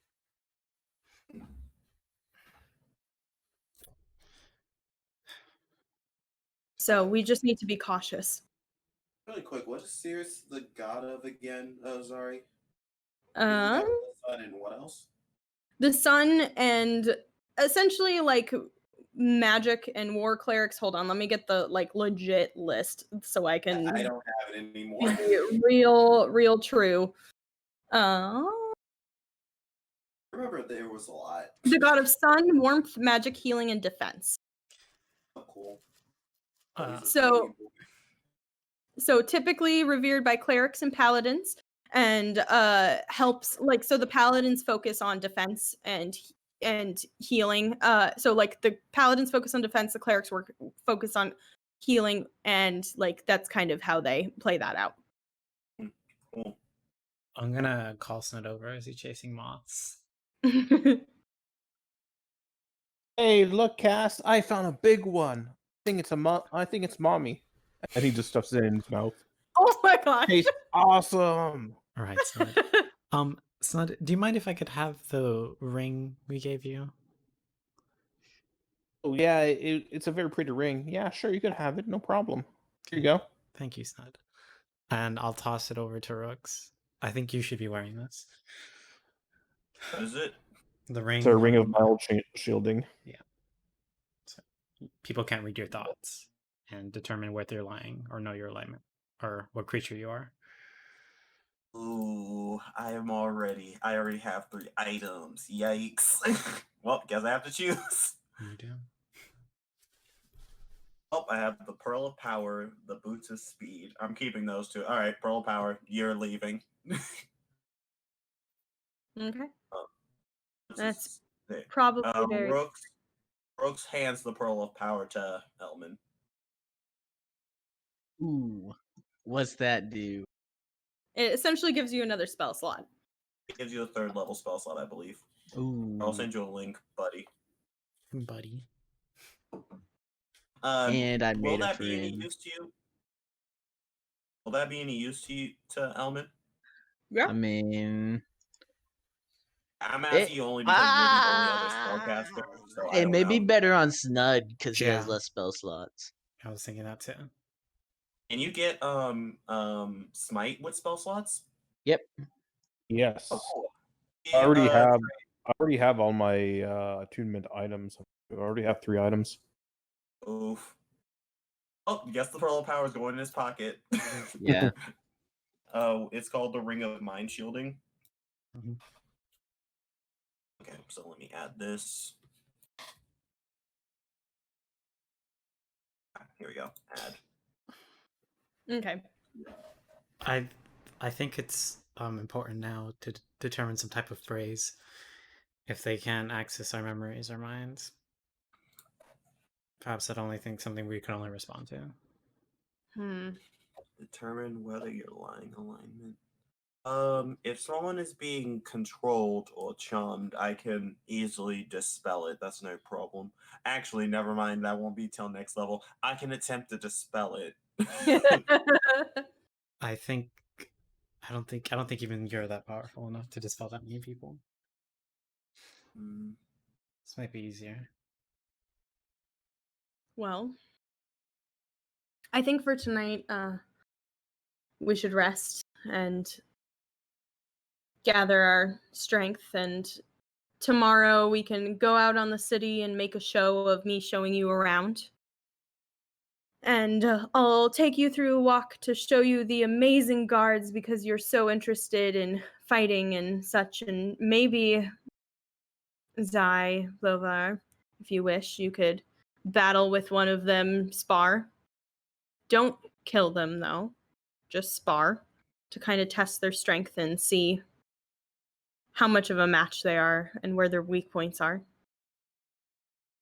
But I'm glad I was able to use some of my influence from the Claris Kingdom to be high enough that I'm recognized here. So, for tonight, we should go to bed. What time is it exactly now? In game. It's like, I would say after you guys talking and stuff, it's like 9:30, 10:30-ish. AM? PM. It's really early to sleep.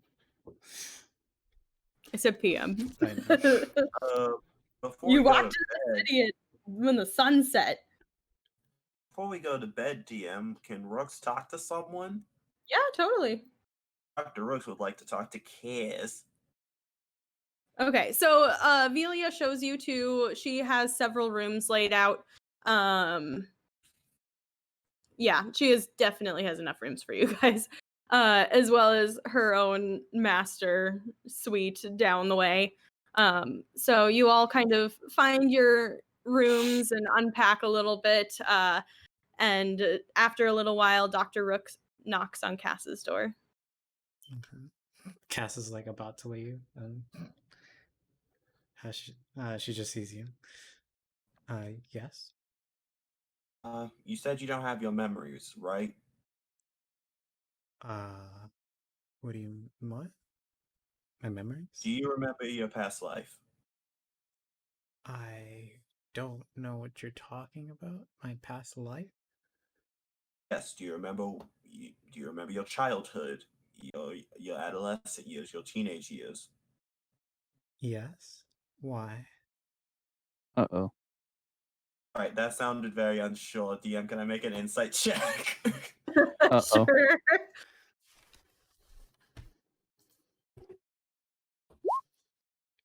Oh, Oof, natural one. she's telling the truth. Yeah, she's telling the truth. I was under the impression because you didn't know you were a changeling that you didn't have your memory at all. Never mind then. I don't need to fix it for you then. And he waves goodnight before leaving. Good night. Actually, do you mind if we discuss some things? Sure.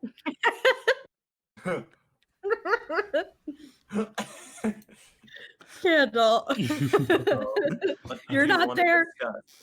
discuss? If you wouldn't mind talking about your father. What about him? I haven't seen him in years. What was he like? He was nice, very forceful when it came to getting what he wants, but he made it seem like you had a choice in the matter. And is there any particular things he liked to do? Any hobbies? He liked Sirus Bible study. Bible study. So he likes followers of Sirus. All he's ever done all my life is work or train me, or done charity work. That's about it. And I'm assuming, based off of the current description I got from him, the charity work was most likely just for show. I see. He's a politician. He has a lot of work to do, so it doesn't surprise me that he mostly worked. All right. And did he have anyone he was close to, or? Me.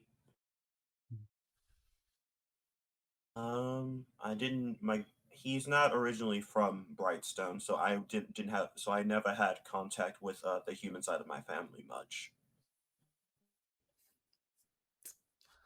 I see.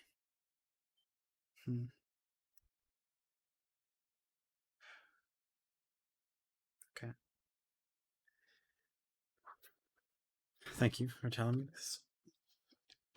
No problem. I'm gonna sleep on a bed for the first time in years. We've been... Oh, right. You sleep in the car. Good night. Good night. And I'm gonna head off. He lays in the bed for literally a minute before falling asleep instantly. Aww. Gonna head over to Elman's fiance's room. Okay. You knock on the door and I'm not knocking on the door. Oh, you're opening the door? Yeah. Oh, I'm gonna wait till I see a light out or she's asleep. Okay. You're roll for stealth. Natural one. You're right. She's got like 30 perception. I saw her sheet. Me too. Ooh. He has plus 11 perception. Yeah. Damn. Jesus Christ, what level is she? Same as you, actually. Really? Really? Okay, so she must be a bard rogue mix. Nope. I'm calling BS. There's no fucking way. She's I a think rogue. the issue was the mix, yeah. She's just a rogue. I'll eventually show you guys her character sheet. You're kind of watching at her door for the light to go out, and actually, after a little while, Elman, you get a message in your head that just says, "Can you come talk to me when you have a moment, please?" I guess I go immediately. I don't. Yeah. Okay. So, Cass, you're watching as Elman walks to her door and knocks on it. So, I don't know what you want to do with that, but they're going to have a conversation. So, Press my ear against the door. Ooh, I almost saw you, you tricky little bastard. do you guys want to take a quick break or do you want to push through? I got some bowel stuff going through the canals right now, so we should take a break. That's disgusting. You puppy dogging it? Oh my Bird gosh. dog Okay, meat? okay, Yeah, we're perfect. not Okay, we're gonna take a break. We'll be back in about 10-15 minutes. See you guys then. He's got a shit.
My mind. And we are back. Sorry about the delay. We were ordering There was pizza no and delay. talking way too much. Pizza's on our way to our house, so we all live in together. Pizza's on the way. I have chicken. That does sound good. I I just have need to poultry. go eat more after this. I ate dinner really early. Living together in Anyway. the same house or eating pizza? Wait, what? What? You said it sounds What? good. And I asked living together in For the same chicken house. and pizza? No, Oh, the we pizza should and all chicken. move in together. You know, Yeah. that I'm a little too much of an introvert for that. Okay. Introvert to what? From people? Why do you respond to Joey? Because if I don't, Should know better. love him. You don't. I do. God. Okay, let's jump back in. So Cass is sneaking outside Velia's door as Elman goes and knocks on it, and Elman does not see Cass. But he almost did. Almost did. Cass is like hiding behind a curtain, like very His non-existent. feet Melts poking into out. the and shadows, everything. feet poking out, and Elman totally is distracted. Well, not that's super important. distracted. I'll listen Bruh, to you would the, have had to roll a natural 20 to see him. And I almost did. Don't make me use a luck point. Oh fuck, I forget how Do it. this. I mean, you're sleeping. Right now. All right, you've convinced me.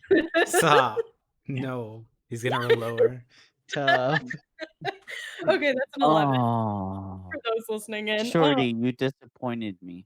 It's not me. It's the RNG. Yup. I'm Okay. gonna listen to the conversation. I'm pushing it Okay, against the door.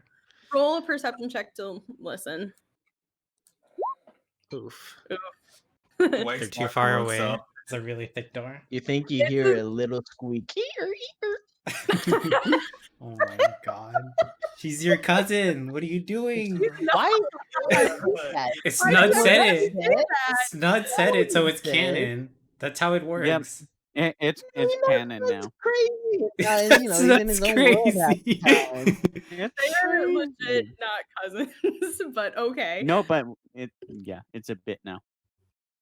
Okay. Anyways, so yeah, it's really difficult to hear. You hear like a word or a murmur here and there, but you don't hear very much from the door. Anyway, so Elman, you walk in and Velia is sitting at like one of the like oh my gosh, what are they called? I'm blanking. A place where you get ready and do your makeup. A vanity. There we go. Taking off like her disguise essentially to sleep.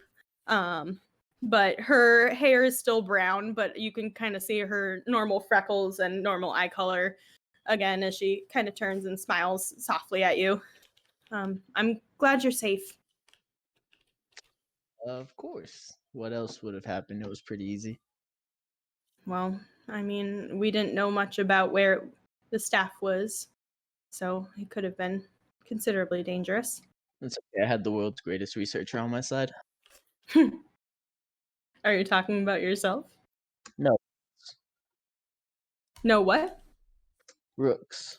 Oh, interesting. I mean, it makes sense, especially since he has ties to the goddess. What's up? I mainly just wanted to check in with you away from the others and ask how you're doing. I'm doing well. Are you lying to her? I mean, I guess kind of he'd be anxious. You guess what? Kind of, he'd be pretty anxious. Okay, try to lie. Try to lie. Let me make a try to lie. Ah, why is she rolling boo boo? It's okay. Elman has bad That's luck. a- Boo-boo. That's a Shorty's stomp, dude. word. I Stop. know, it's a shorty thing. Okay. I just figured you'd be a little nervous with getting close to your mother and all. But I'm still not sure where she is. And that's part of the reason why I want to take out the captain of the guard first, is to see if we can find her in that jail, but I suspect she's in a different one. But if we can gather the information and the records there, we can track her down better. This should be fairly easy, I think. I'm really invested in this now. I want to deliver the city and reformat it. Well, it seems like it could use that. I mean, they won't even let me play my music here, so No, they Right. won't. That'll be the first thing to go. Organizations or that's not the word I wanted. Cities like this need, and countries need art. They really do. I figured delving people would be more artsy than this, I suppose. Elman, you do notice that her hair is still brown and she didn't change it back. Like it's dyed? Mm-hmm. Okay.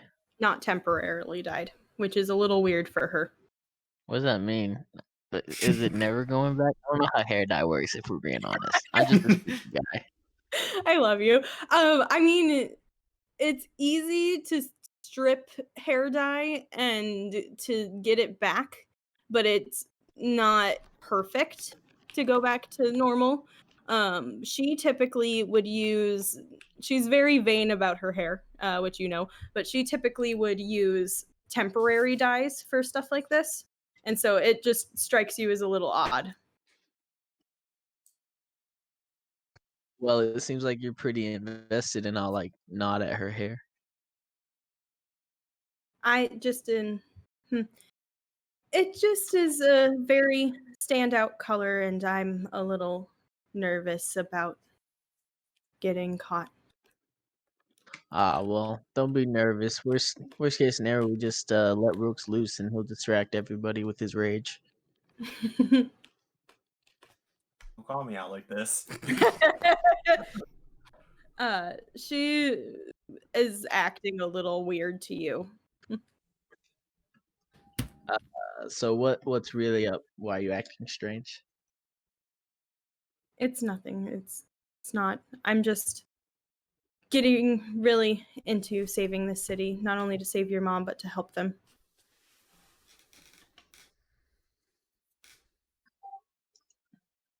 The more I find out, the more I want to stay here.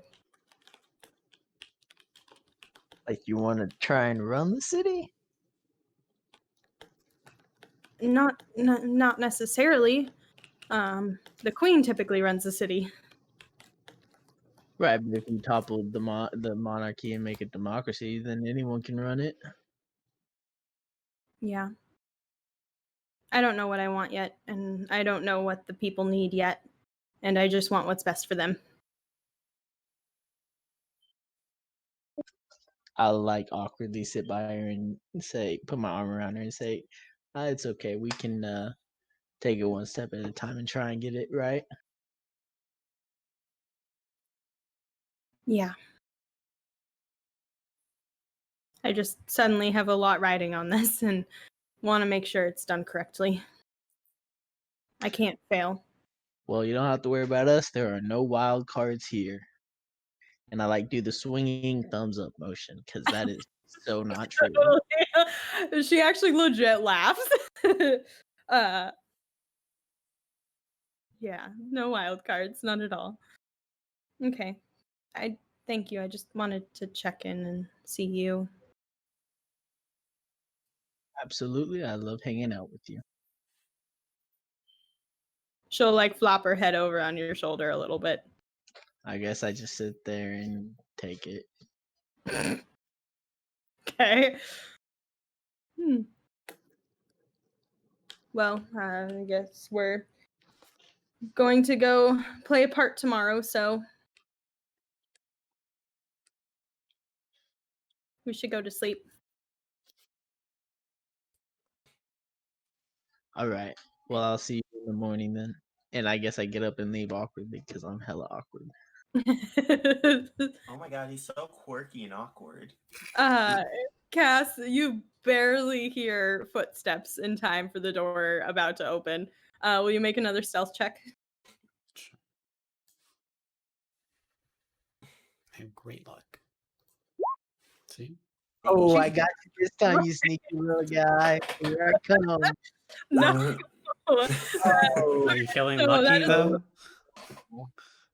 That is a 29 stealth for Cass and a 13 perception for Elman. Elman, you're very distracted, especially since something seems really off. Velia normally isn't this desperate. She's normally way more confident. And it's throwing you off a little bit. So, you enter her room and hear boss music. anyway, Cass, is there anything else you'd like to do? You're waiting for the light to go off? Yep, waiting a couple hours after that. Her to fall asleep. Okay. Is there anything anybody else would like to do before conking out? I like to play some music in my room. Okay. You do. Do you want to roll a performance check to see how good it is? Yeah, I don't care. I just want to do it because I miss it. Aw. I mean, let's be honest though, it's probably pretty good. It's probably very good. Oh no, it's not very good tonight. That's average. Oh wait, maybe a little better. I love how you're spending your luck points. It's a little better. You're trying to play and you're getting distracted, but you manage to shake it off and feel a little bit better about your performance. It's been only a couple days, but you're still feeling rusty. Okay. Anything else? Yes. Right now you said it was 9:30. It's like 9:30 or 10, yeah. I would like to go to the nearest tavern. Okay. I've seen one on my travel from the gate to this house. Yeah, you have. You have to go back down the road into the down the Ray a little bit back to the main center of town, but yeah. All right. How many people are inside this tavern right now? What's the mood? There seems to be everything around the town is really cheerful right now because they're gearing up for the festival. There only seems to be a handful of people. It's like a nicer tavern.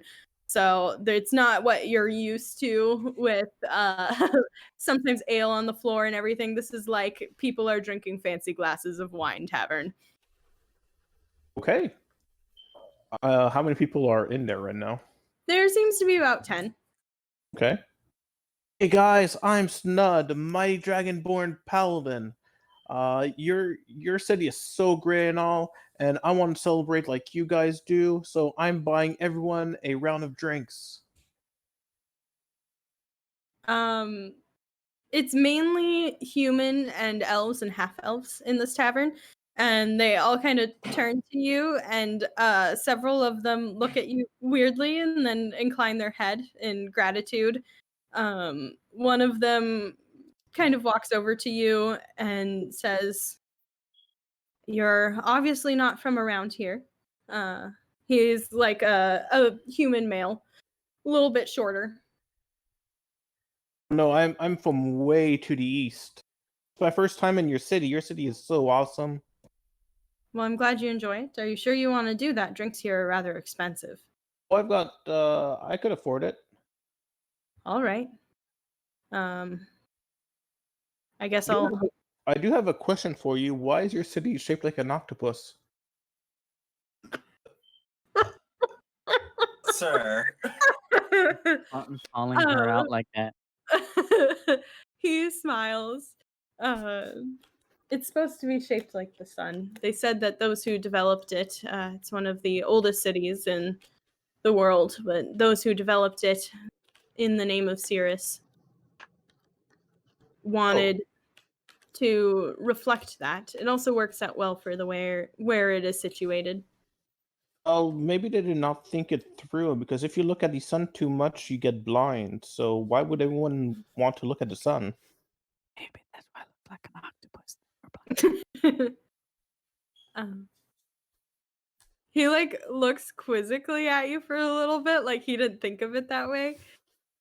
It's more of a reverence of the god of the sun, not necessarily the sun itself. Oh, so that's what your god wants to do? He wants you to build cities in his image? He It's wants a lot of work. You might want to go talk to one of the the Alkalites. They might be better at telling you more, but our god Sirus more wants us to spread his name in terms of healing and assisting and defending. Well, healing and defending the defenseless is a great thing. I do it all the time. What I'm really interested in stories. Do you want to hear my story? I defeated a dragon. It was a green emerald dragon. I had some help, but it was a super fun tale. Do you guys want to hear it? The rest of them seem not very entertained. Like, they accept the drink, but they're like in their own little world. But this guy does, and he sits you down and is like, I'll listen. All right, I'll go on with the most incredible tale of the time we defeated the emerald dragon. Okay. Amazing. Also, subtract 20 gold from your pouch for buying people drinks. Damn, that's a lot of gold. Yeah, drinks here are freaking expensive. That's not expensive for y'all. That's almost like 0.5% of what I actually own. Oh my gosh. So, okay, so you tell him this story. And I make a performance roll. Go for it. Yeah. Take advantage because you told this story before. Wah wah wah. I gave you If advantage. I get advantage, I get 13. No, If not, I get 5. it's 5. You're just very distracted by what's going on in the tavern and the people. There actually seem to be some people who are like leaving, and you're a little sad and disheartened. Vincent, you find his name is just, he's listening patiently. Vincent, do you have any stories to share? I'm sure you must have like a ton of stories. I'm not an adventurer like you. That doesn't matter. I'm sure you come from a super interesting city. I'm sure you've seen a lot of things. You must have really interesting stories. Not really. I live in the Southern Ray with my wife, and we have 2 children. And I work and occasionally assist where I can, and then I go home and spend time with my family. Well, how did you meet your wife? Finally got a night away from the kids, and then here comes Snud. Pretty much. I met her in the city. It was very sweet. I mainly do a lot of diplomatic work and work with the various people who come through here, which is why I was interested in hearing your story. But she was a maid in one of their places, and just helping, and I fell in love with her. It was a little difficult because I had to marrying outside of your class isn't always looked upon, but That's a great story. I don't know why you put yourself down. You've got romance, you've got a happy ending, you've got difficult times that you have to surmount. Great story. well, thank you. I appreciate your encouragement. You should tell it more often. I mean, I'm sure you've got plenty of other stories to tell too. I will keep that in mind. All right, it was nice seeing you, Vincent. Barkeep, another round on me for everyone. Wow. Okay. Another 20 gold. All right. And I'll go back. It's not I'll so go great. back to I'll go back to the mansion or the house and sleep tonight. All right. Okay. Cass, after several hours of waiting, just to make sure the light goes off shortly after Elman leaves, but you wait a little bit longer just to make sure. The door is locked. Is it? I'm waiting. Yep, I was waiting. Is it though? Okay. You fiddle with the lock for a while. This one takes you a little bit even though you know that you're doing a good job, this is a difficult lock. It seems that whoever put it is familiar with lockpicking themselves. But after several minutes and trying to be quiet, you manage to unlock the door. Okay. Will you roll another stealth check for heading into the room? Okay. 32. Jesus. Okay. It's so good. Wait, sorry. Natural 20. Even I don't think Gosh. she could beat me with a natural 20. Dang She it. can. She can't. Oh, she can't because hers is 11. Oh. Shit. Well, she rolled to 25 even with disadvantage. So, Jeez. but you are melted into the shadows and are non-existent. What are you looking for? I'm going to or if she has like an office desk or something in there. Yeah, I would say so. There's like a little sitting area with a bookshelf and a small desk. Kind of Okay. opposite of the vanity in I'm the gonna room. check for traps. Okay, roll an investigation. 11. Everything's fine. Investigation. You don't seem to find any traps. Okay, I'm gonna open it. Okay. You open it and you're kind of rummaging through her desk a little bit. There are some papers. What is any information or what? It is pitch black in there and you can't see in the dark, so you can't read it. Oh, there's no windows in there? I mean, there are, and there's like a tiny bit of light coming into the room. It's very, very faint. I would bring it over to a window so I could try to read Okay. it. Okay. I'll probably at some point have you roll another stealth check since you're moving around so much while she's sleeping, but for now you're fine. So you hold the lights up to the window or the notes up to the window. It seems to be just like information notes on the general city and everything. It's very vague and very like not in-depth notes, not what she was talking about earlier. Okay. Just like, this is where this is located in the city. Something that you might like a find tour in the guide? diplomats. What? Like a tour guide thing where it's like Yeah, like she wrote her own tour guide notes, essentially. Is there any particular places that she mentioned she's taking us that would seem like of interest? In the notes? Yeah. I mean, she did say that she wanted to take you to see the Paladins of the Sun tomorrow to try to, like, gauge them and everything. And it's mentioned in the notes, but not much. Okay. And then I'll put it back and put everything back where it was, and I'll get out of her. Okay. Were you just poking around the desk? Yeah. Okay, will you roll just an investigation check for me, not to check for traps, but for just general poking around? Sure. 22. Dang, okay. You don't find any secret doors or secret like things, but you do find a small key taped underneath the bottom of the desk. Okay. Can I see anything that they're... Is it a small... So you said a small key? It's a very small key. Okay. Do I see anything that I could put it into? Make a perception check. Okay. 20. Hey. You are rolling really well. You killing see it, bro. on her vanity across the way that there seems to be a small like chest. Okay. I'll open it. Little key.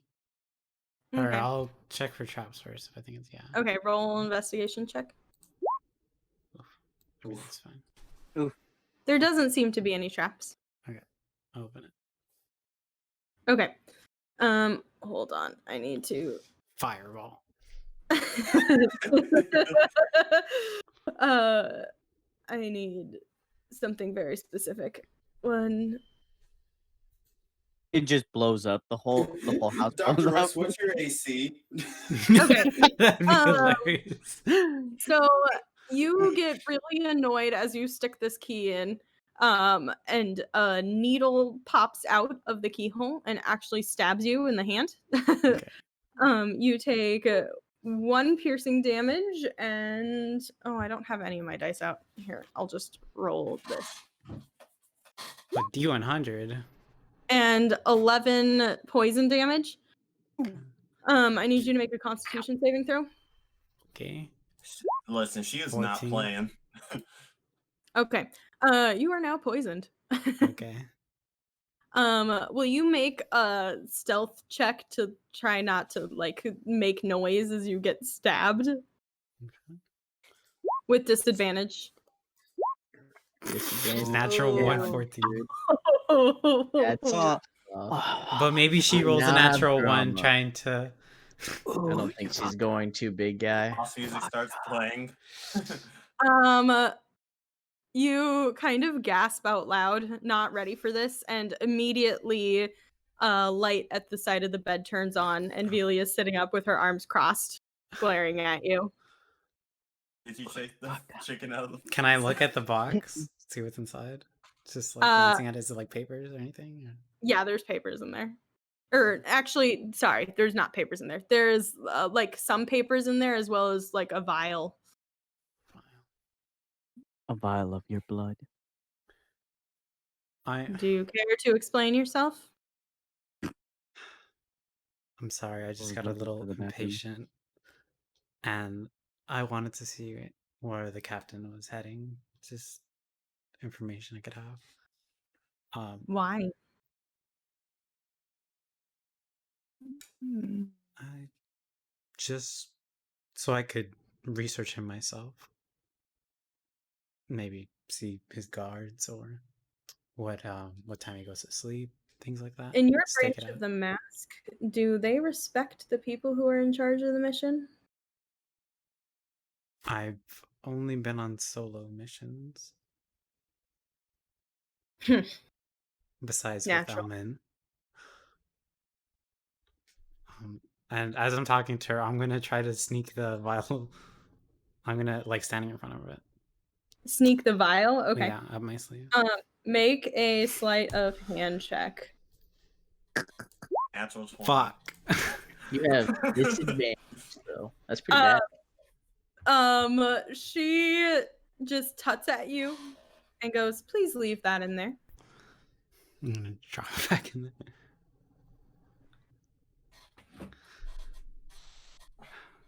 I understand what you're doing, but trust me, I know what I'm doing as well. I'm sure I've proven to you many times that I can see through disguises and your attempts to sneak around. Right. We need to work together, not against each other. I'm not working against you. I am. We have the same goal. Yeah, but one wrong move in a situation such as this, and the whole city's going to erupt, and not in a good way. We could all die very easily. I'm not going to make a wrong move.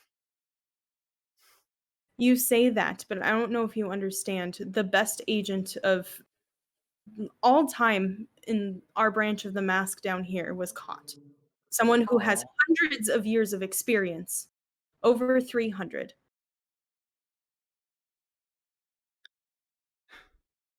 You don't know what you're dealing with when you're talking to me. You don't know what you're dealing with when you're talking to me. That's exactly why I came here.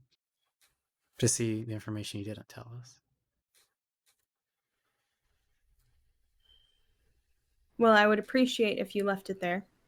And how do you know that I didn't tell you any information? For all you know, I told you everything. You didn't. I can tell. You something didn't you're roll holding for that. back. Huh? You didn't roll for that. I could make assumptions. From when she first talked to us, she was holding something back.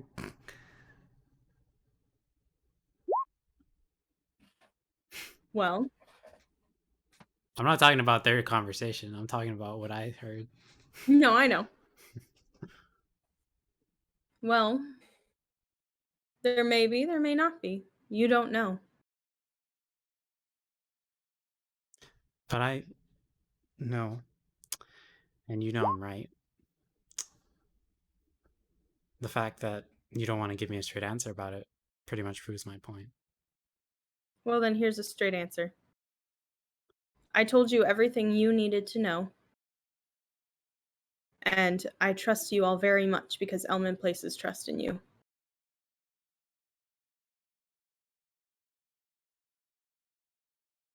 I don't know anything about you. And I don't like that. Well, what do you want to know? Not now. Not like this. And I'll put the put the lid on the box and I'll leave the key right there next to it and I'll walk away. What the fuck is wrong with you guys not just wanting to be direct with people? Just make babies already. I love how everybody's shipping your best friend with Cass. Listen, Yeah. listen. Elman's Cass not doing and Elman's anything with cousin. it. Elman can't handle all that woman. Because that's his cousin, dude. Definitely not my. Definitely. That's his first cousin, man. Second cousin maybe, but not first. You're supposed to do it. I with your mean, second listen, cousin. Brightstone is fascist, so it's already Alabama kind of. So Oh my god. God. And Oh, breeding legal here. anyways. Okay. Cass, you don't feel great because you're poisoned. And you hurt a little bit. But after about an hour of tossing and turning, it fades. That's what the vial was, the cure for the poison. That'd be a weird thing to keep in your own. How would you expect to get poisoned by your own trap? Cusco's Listen, poison. sometimes you roll on that one. Opening a box. Oh shit, I forgot about the trap. Ah! At least I have the antidote. Jesus. Okay. Anything else anybody wants to do this evening? Blow up the world? Can we plan world domination? Nope. Big valid. Damn. Okay. So you all wake up the next day. There is sounds of people working in the kitchen and very delicious smells coming from downstairs. You all eventually find your way down to the breakfast table. Velia has her disguise fully back on. Dr. Rooks probably borrowed some clothes. Since he's going for the whole new persona type of thing. Okay. I I'll mean, if disguise you had Rooks asked again. her for what? So I'll disguise Rooks again. Okay. Roll a disguise check for me. If you had asked Velia the previous night, she would have had stuff ready for you that morning very easily. 13. Okay. Velia sees you attempt to disguise Dr. Rooks and just goes, do you want me to help? Yeah, the eye patch is kind of hard to work around. The eye patch can And stay. could you do something with that hair? It looks like a mop. So Velia gives you a hand and gives you advantage. Okay. I'm gonna roll lower. Guarantee it. There we go. You said, That's a 27. Nice. If Rooks will let me, I will Nice. cut his hair. yeah, no, Rooks is gonna let you do that. Okay. Well, you do look a bit nappy. Will you at least let her change your hair? I Maybe can wash change your it. hair color. You can style it all you want, but you're not cutting it. I like my hair long. Okay. I'll put it Okay. in like a bun in the back. Okay. Oh, cute little bun. She'll Cute color little it, braid bun. temporarily color it differently, just to help with the disguise. She has so many dyes. You should make it blonde. It's kind of hard to disguise dark hair to blonde. She makes his hair slightly auburn into brown. I know a bunch of people who look like that. Yeah. It's really funny. I Well, also, good like morning. Shorty, don't know how dice work. Well, good morning. And how's your hand feeling, Cass? My hand's fine. I'm glad. You want- She like Hello. smiles very pleasantly at you. I'll flick her needle back at her, and here you You'll flick what? go. The needle at her. Here you go. What? Did you take the needle? I'm guessing Cass didn't take it out of their hand. No, it like pierces you and then it like stays in the box. It's part of the box. So you just take your hand off the needle. Oh, like I pricked my hand in the box. Mm-hmm. I see. Alright, I misunderstood. I thought I shot. I it. didn't. So, I probably didn't describe it super well. Oof. So weird not having my mask on all the time. I know it'll be a little different, but I guess a disguise is somewhat of a mask itself. Yeah, apparently people think I'm still just kind of vibing. I was gonna say vibing. I almost talked like myself.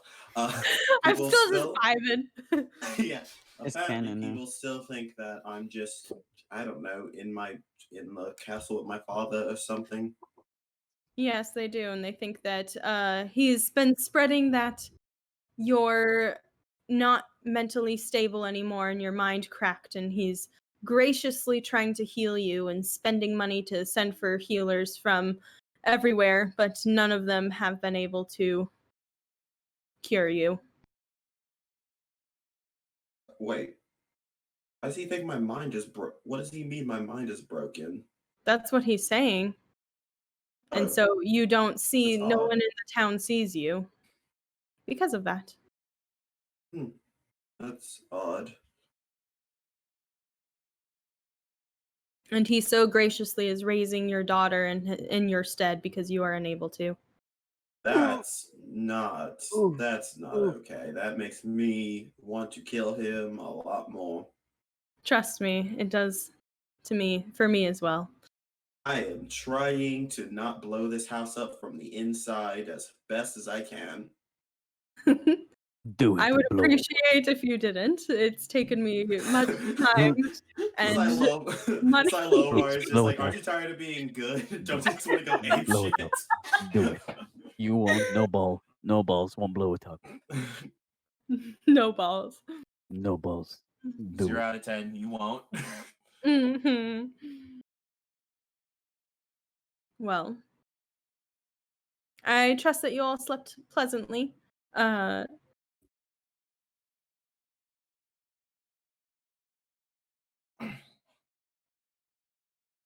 Is there anything you specifically would like to do today other than going and visiting and maybe trying to egg one of the paladins on into a sparring match? She like winks at you, Zai. Yes, I want to see Rooks blow this house up. It got me all excited. Why are you so interested in my innate rage? Because I'm usually the one raging. It's fun to see other people raging.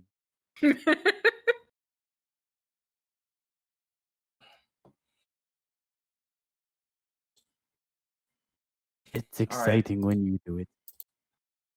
Anyways, Well. let's go fight a paladin.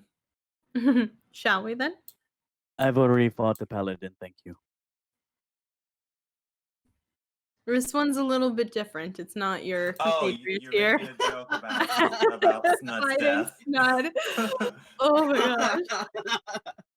Hey, let's not make jokes about that. Well, you all look presentable and disguised enough. I think we can make this work. And she'll lead you guys towards the front door after a very delicious breakfast. It's cooked lovely. A human maid comes and kind of picks up after you guys as you leave. Oh, sorry. I meant to tell you. Mhm. Dr. Rooks probably woke up hours ahead of time. He's keeping his little friend on the other side up to date. Aw, cute. Okay. Yeah, he's told her everything, including his tragic backstory. Right. Okay. You get lots of sympathy from her and confusion about Sirus being not answering you.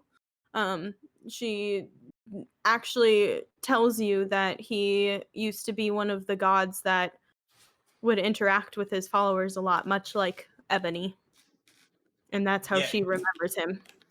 Yeah, he made a point to tell her that he doesn't care, he hates him, and he has nothing to do with this, but he is going to kill an old man today. She wishes you the best of luck and warns you to be careful. Okay. So you guys all step outside. It's a very beautiful day. The streets are kind of bustling. There seems to be a lot of excitement in terms of just there's so much going on in the city and trying to get ready for this festival, the celebration. As you guys are walking, Velia takes your arm, Elman, and hooks her arm through it and goes, "Remember, we have to pretend to be engaged, so at least pretend you like me." I don't have to pretend to like you. Aw. That's your cousin, dude. I don't know why they think they're cousins. Not cousins. Okay, so you guys walk towards the easternmost part of the city, and in through one of the gates, you look like just normal people going for a stroll with visiting the city. Snud, you are very distracted by everything that's going on. The city's very bright and vibrant. Dr. Rooks is actively holding Snud's hand so he doesn't walk off. But you guys make your way towards where the Paladins of the Sun live and train. And Velia waves at some of the guards at the gate and grins at them as you guys walk in. And she approaches one of them and says, "Nick, dear, would you do me a huge favor? My fiance and his band of adventurers, as I've been telling you all about, have finally made their way into town, and I really want to show them the Paladin's might here." The guy, he blushes a little bit, and, nods and scampers off looking for some of the Paladins, but she leads you guys over towards a training area. You see several Paladins kind of sparring and going at it with each other. They seem to be using shields and swords of different types. Every once in a while, you'll see a flash of magic that comes through. Several off on the other side are training with crossbows, shooting arrows at targets. And some of them are shooting arrows at, they seem to have some sort of way to magically move the targets around, and are shooting arrows at moving targets to make it a little bit more difficult in terms of training. They seem, from what you guys know, they seem to actually kind of know what they're doing. Not super incompetent. And it's they kind of know what they're doing. But Nick comes back a little bit later. He was just a normal guard, and one of the Paladins approaches, smiles, and says, "Ah, of course. Welcome, Lady Similo, it's so great to see you again." And she unhooks from you, Elman, and he takes one of her hands that she offers and fake kisses it. And she just says, "I really, really wanted to show, maybe do a little sparring match with some of them. Xylovar here, what was your fake name? I'm totally blanking." Dr. Jekyll. Dear oh my gosh, so much chat happened that I missed. Dr. Jekyll here is quite trained in the art of fighting, and he wanted to give it a go. Sorry, while that's happening, I guess, fucking whatever, Trapper, whatever the fuck. Trapper. I don't remember where we put the names, but he's going to touch Dr. Jekyll on the back and cast Shield of Faith on him. So now your AC is bumped up by 2. Sweet. Make sure you actually add your AC is bumped up by 2, please.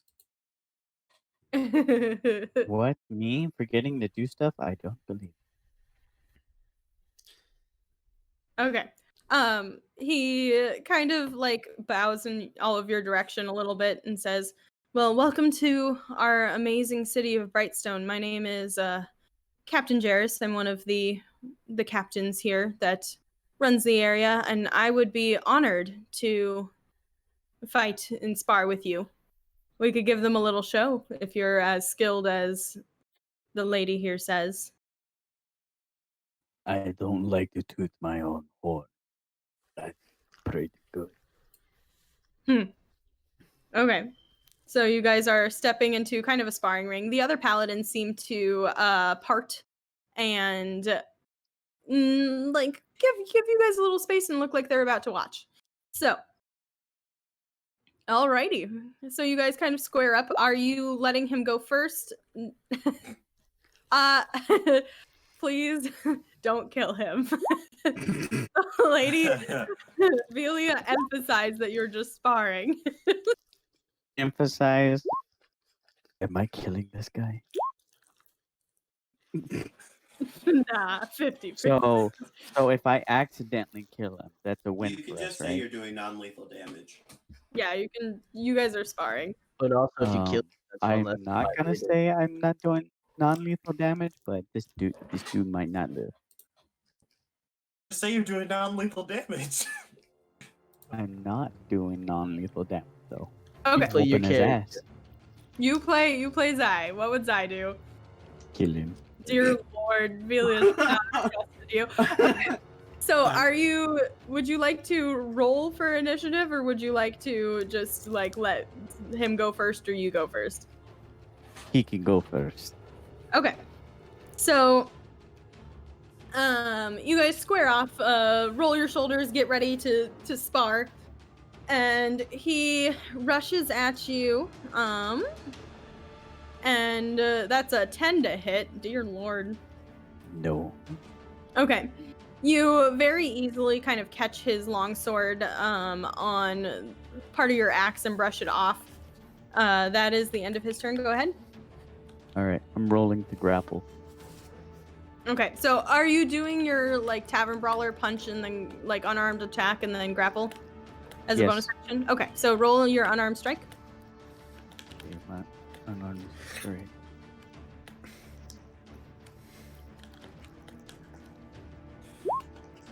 That is an 11. Fuck. That does not hit. He catches your punch on his shield. It kind of hurts you a little bit punching a straight up shield. And just slides off. Roll for my extra attack. I'm going for the right hook. Okay, go for it. That's a fucking. Wow. Okay. You're in kind of the trading blows. You're trying to make it feel like an accident, or like you're just testing him a little bit. Try to play it off that way, but yeah, you don't hit. Okay. So he is going to swing at you again. That's a 17 to hit. Nope. Okay.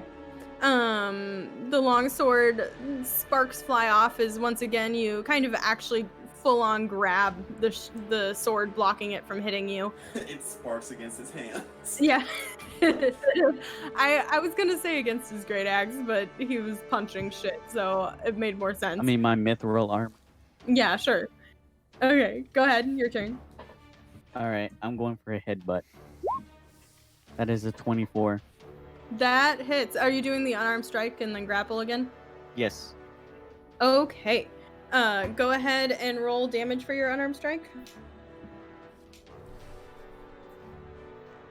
pretty sure it's just standard. That's damage. 6. Oh, never mind. Okay.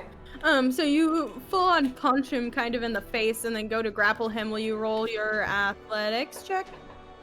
My athletic check, yeah. That is a 22. Hey. Okay. So you manage to grapple him. And he... Hold on.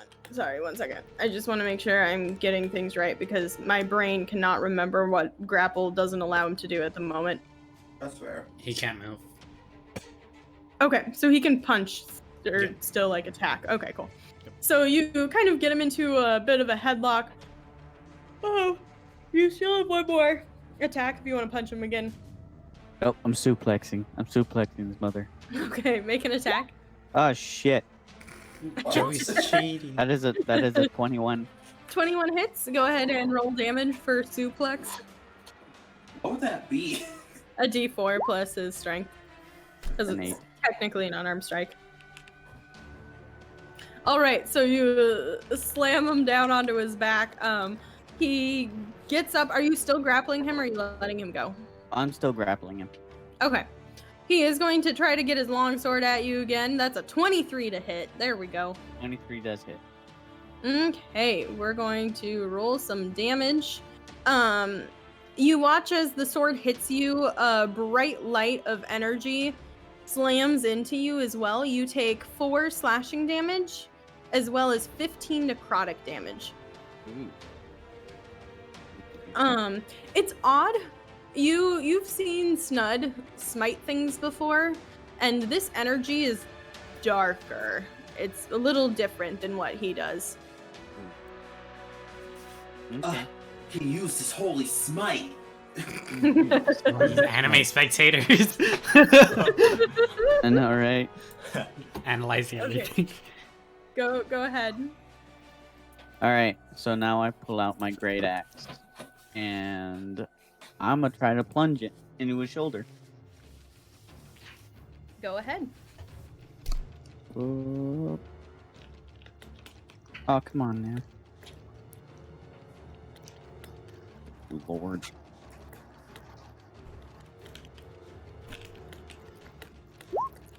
That is a 14. 14 Yes. does not hit. You just No. click on your weapon attack in D&D Beyond, friend. Yeah. Well, I exited out of it. I didn't have to. Wow. He catches it on his shield and slams your axe to the side. Go ahead and roll for your second attack. Okay, 24 It is does 24. hit. Go ahead and roll damage. That one. See, when you roll with D&D Beyond, you actually hit. I know, right? That is beyond the truth. Oh my god, such a bad pun. You're in a 5-minute timeout. Lord. That's 10. Dr. Rook just gets dragged away. The sad part didn't is take that me wasn't even fail. intentional. Oh my god. Wait, it wasn't? No. Oh, that wasn't intentional. I was just Wow. saying, like, I fail all the time when I click the thing. Okay, anyways. Alright, so you managed to get your axe into kind of his arm a little bit, drawing blood for the first time. He grins at you and goes to attack you again. That is 19 to hit. Nope. 19 doesn't hit? Shit. Nope. That's annoying. Okay, That is he's annoying. going to roll his eyes. Are you still grappling him? No, I let go of him. Okay, cool. He's going to roll his eyes and hold his shield up a little bit more. I want to hack at his arm, the one that has his sword. Okay, go for it. That is a 22. hits.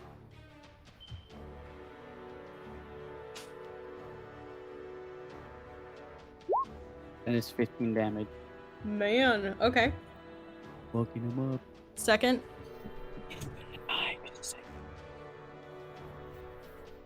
Oh. That is a 28. That hits. Go ahead and roll damage. He's not gonna have an arm after this. 16 more. Okay. At this point, he's going to step back and disengage from you and kind of grin and put his shield down and say, "Well, it's obvious that you're no match for me, friend. I do, however, appreciate the sparring." And he's going to touch his shoulder and heal himself. Bullshit. Ooh. He is not lying. He was pretty fucked up. I thought he said Zai was no match for him. Yeah, that's what I thought he said too. No, that's what he did say. He's saying that he can't defeat Zai. He was about to die. Oh no, okay, yeah, you said that he said Zai was no match for him. Yeah, like. Or that's what I heard. Zai was. Yeah, which would mean so Zai is well. losing. Oh, I said it. He's no match for Zai. I just said it the wrong way. I'm I sorry. take my I was bullshit about to back. say, now he really gonna die. Yeah, I was about to say I don't have to egg Zion if that's what he I thought he was said. just super prideful. No, I said it wrong. I'm sorry. I'm tired. I've been talking a lot today. Alright, I was in the session right there. What? Sounds like a good place. Okay, so you guys kind of gathered some information. Zai, what are you doing? I'm like raising my arms just in victories, like yes. Okay. One of the other paladins walks over and heals him as well. Kill Zai. Yeah, no, heals He kills the him. Yeah, I just dropped dead. captain.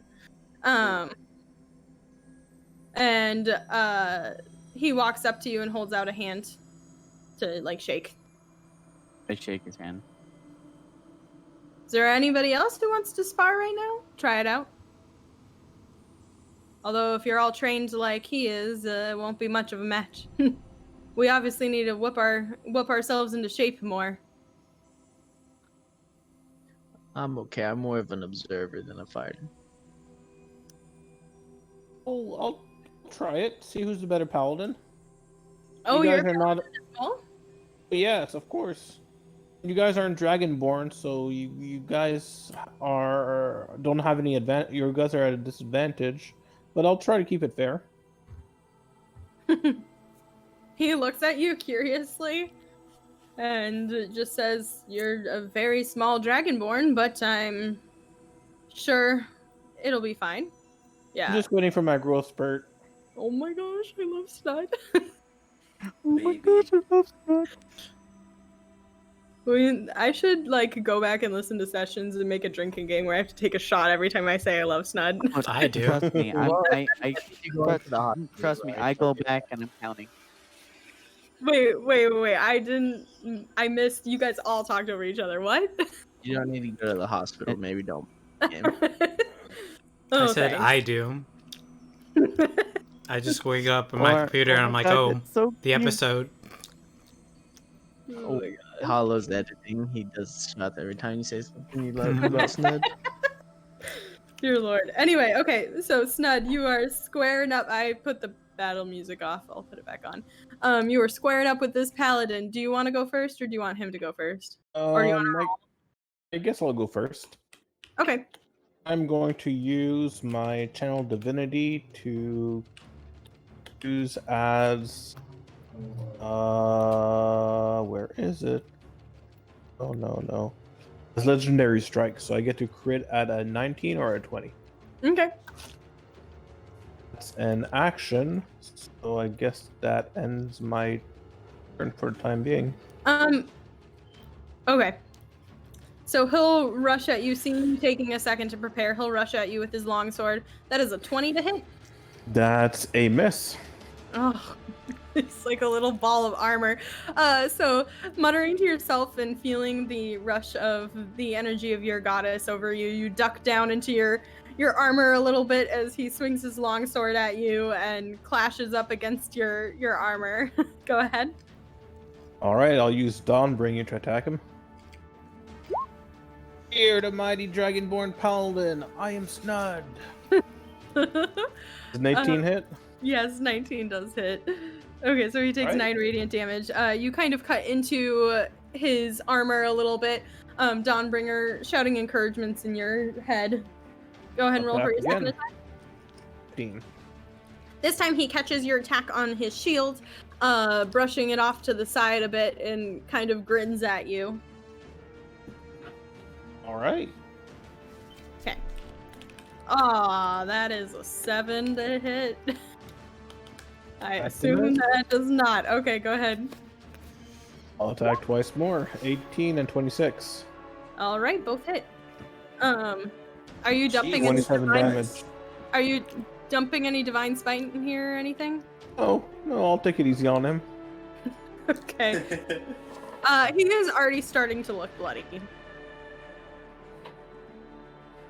So, oh, that is a natural 20. All right, that's a hit. Okay. Assuming. Yes, it's a 24. Okay. That is... Hold on, I'm adding, and my brain is... that is 17 slashing damage, an additional 17 necrotic damage. Okay, so that's 34. Yes. All right. So Snud, this is really weird to you as the longsword finally hits you, cutting through your armor a bit, and an explosion of energy coming from the sword. It's familiar to you in what you do, but it is not the same energy that you have. And it actually is weird how dark it is to you. Okay, I'll attack him again. Go for it. Doop, doop, doop, doop, doop. 15 and 28. Okay, 15 misses, but 28 does hit. So as he takes this damage once again, after you hit him, kind of cutting into him, he's starting to look really tired, especially after 2 fights back to back, even with the healing reprieve in the middle of it. But he does the familiar, takes a step back, puts his shield down and smiles at you and puts his hand out. I will go forward and shake his hand. It was a great fight. You hit me for a bunch of damage, but you're not a dragonborn, so you're not as good as me. I'm sorry. Sir. He kind of chuckles and says, must be. Do you mind if I ask what god you worship? Oh, I worship Kitsune. A great goddess. Odd. Well, I'm sure that she does great for you. Oh, I thought that paladins everywhere was great, were super powerful and all, but it seems like paladins of Kitsune are better than your god's paladin. Do you have another paladin I could fight that's stronger?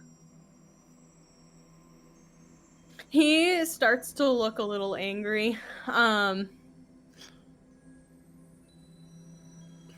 Well, I mean, there is the captain of our guard, but he's busy.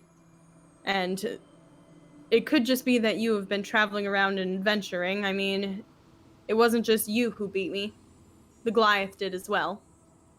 This is true. I have a question. I mean, your god is the god of the sun, but when you attacked me, it was all dark and icky and stuff. Alright, I cut out. Is Snud still roasting this guy? Yeah.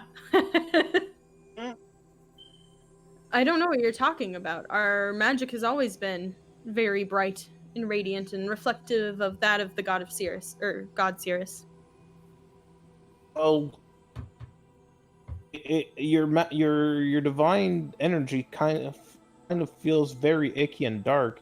Here, let me show you, and then I'm going to cast Divine Smite on him for 1 point of damage, so you could see what I mean.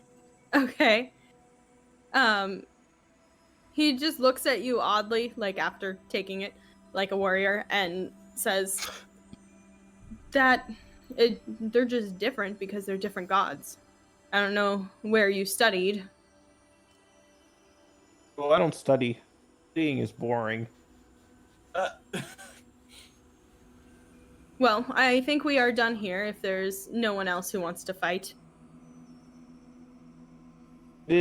Are all of you paladins use that dark, icky energy? Jesus Christ. It does not. I'm sorry. I don't mean to be offensive. It's just that when I think of the sun god, I think bright and radiant, but the energy that you put forth is pretty dark. You must be seeing it wrong then, because all of our paladins here have bright energy. Oh, okay. Maybe I'm wrong. Okay.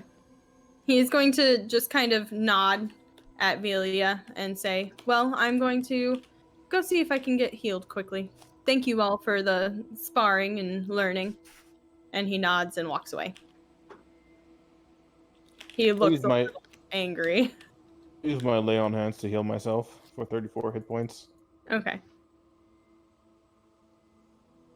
Doctor Rooks is going to heal Xylovar with a cure wounds. You get 21 HP back. Oh, sorry, you get 26 HP back.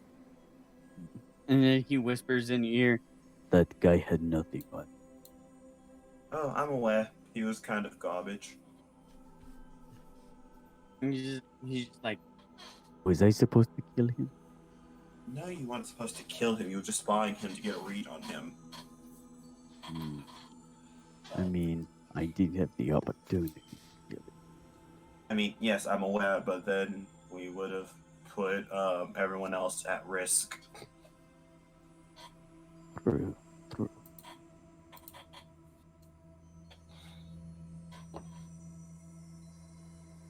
All right. Make sure you put down that 26 HP, boy. I did. Yes. Velia kind of turns to all of you and hooks her arm in Elman's again and says, why don't we retire back to my home for luncheon? Of course. And leads you all back to her house. And I think that's a good place to end tonight's session. Sweet. Gathered some intel. Yeah. Yay. No. So, do we level up that incredibly hard fight? We did. Yeah, no. No. Wow. What are you talking about? Dr. Rooks put in so much work. for Yeah, that I fight. also did a lot in the background. You just don't know it. Alrighty. All right. Okay. Any other notes before we sign off for the evening? You don't. No. Gotta wait until the crew levels you up by donating bit or I channel know points. those little scalawags. Can we get the snuddy emotes in the chat? I don't know how many people are still hanging out. There's a lot of lurkers because I know Amnesia conked out. Oh yeah, you got drunk AF. She was drunk AF. Okay. Anyways, have a lovely evening, everybody. We will see you next Thursday for the third session of Patola's campaign. At 6 This p.m. one I'm not gonna be there for. Oh, the Thursday one? Oh, the Thursday one, maybe. Okay. 'Cause I gotta go sleep early. We can talk about it. Okay. Yeah. Love you guys all. Have a lovely evening. Everybody say good night. Good night. Good night.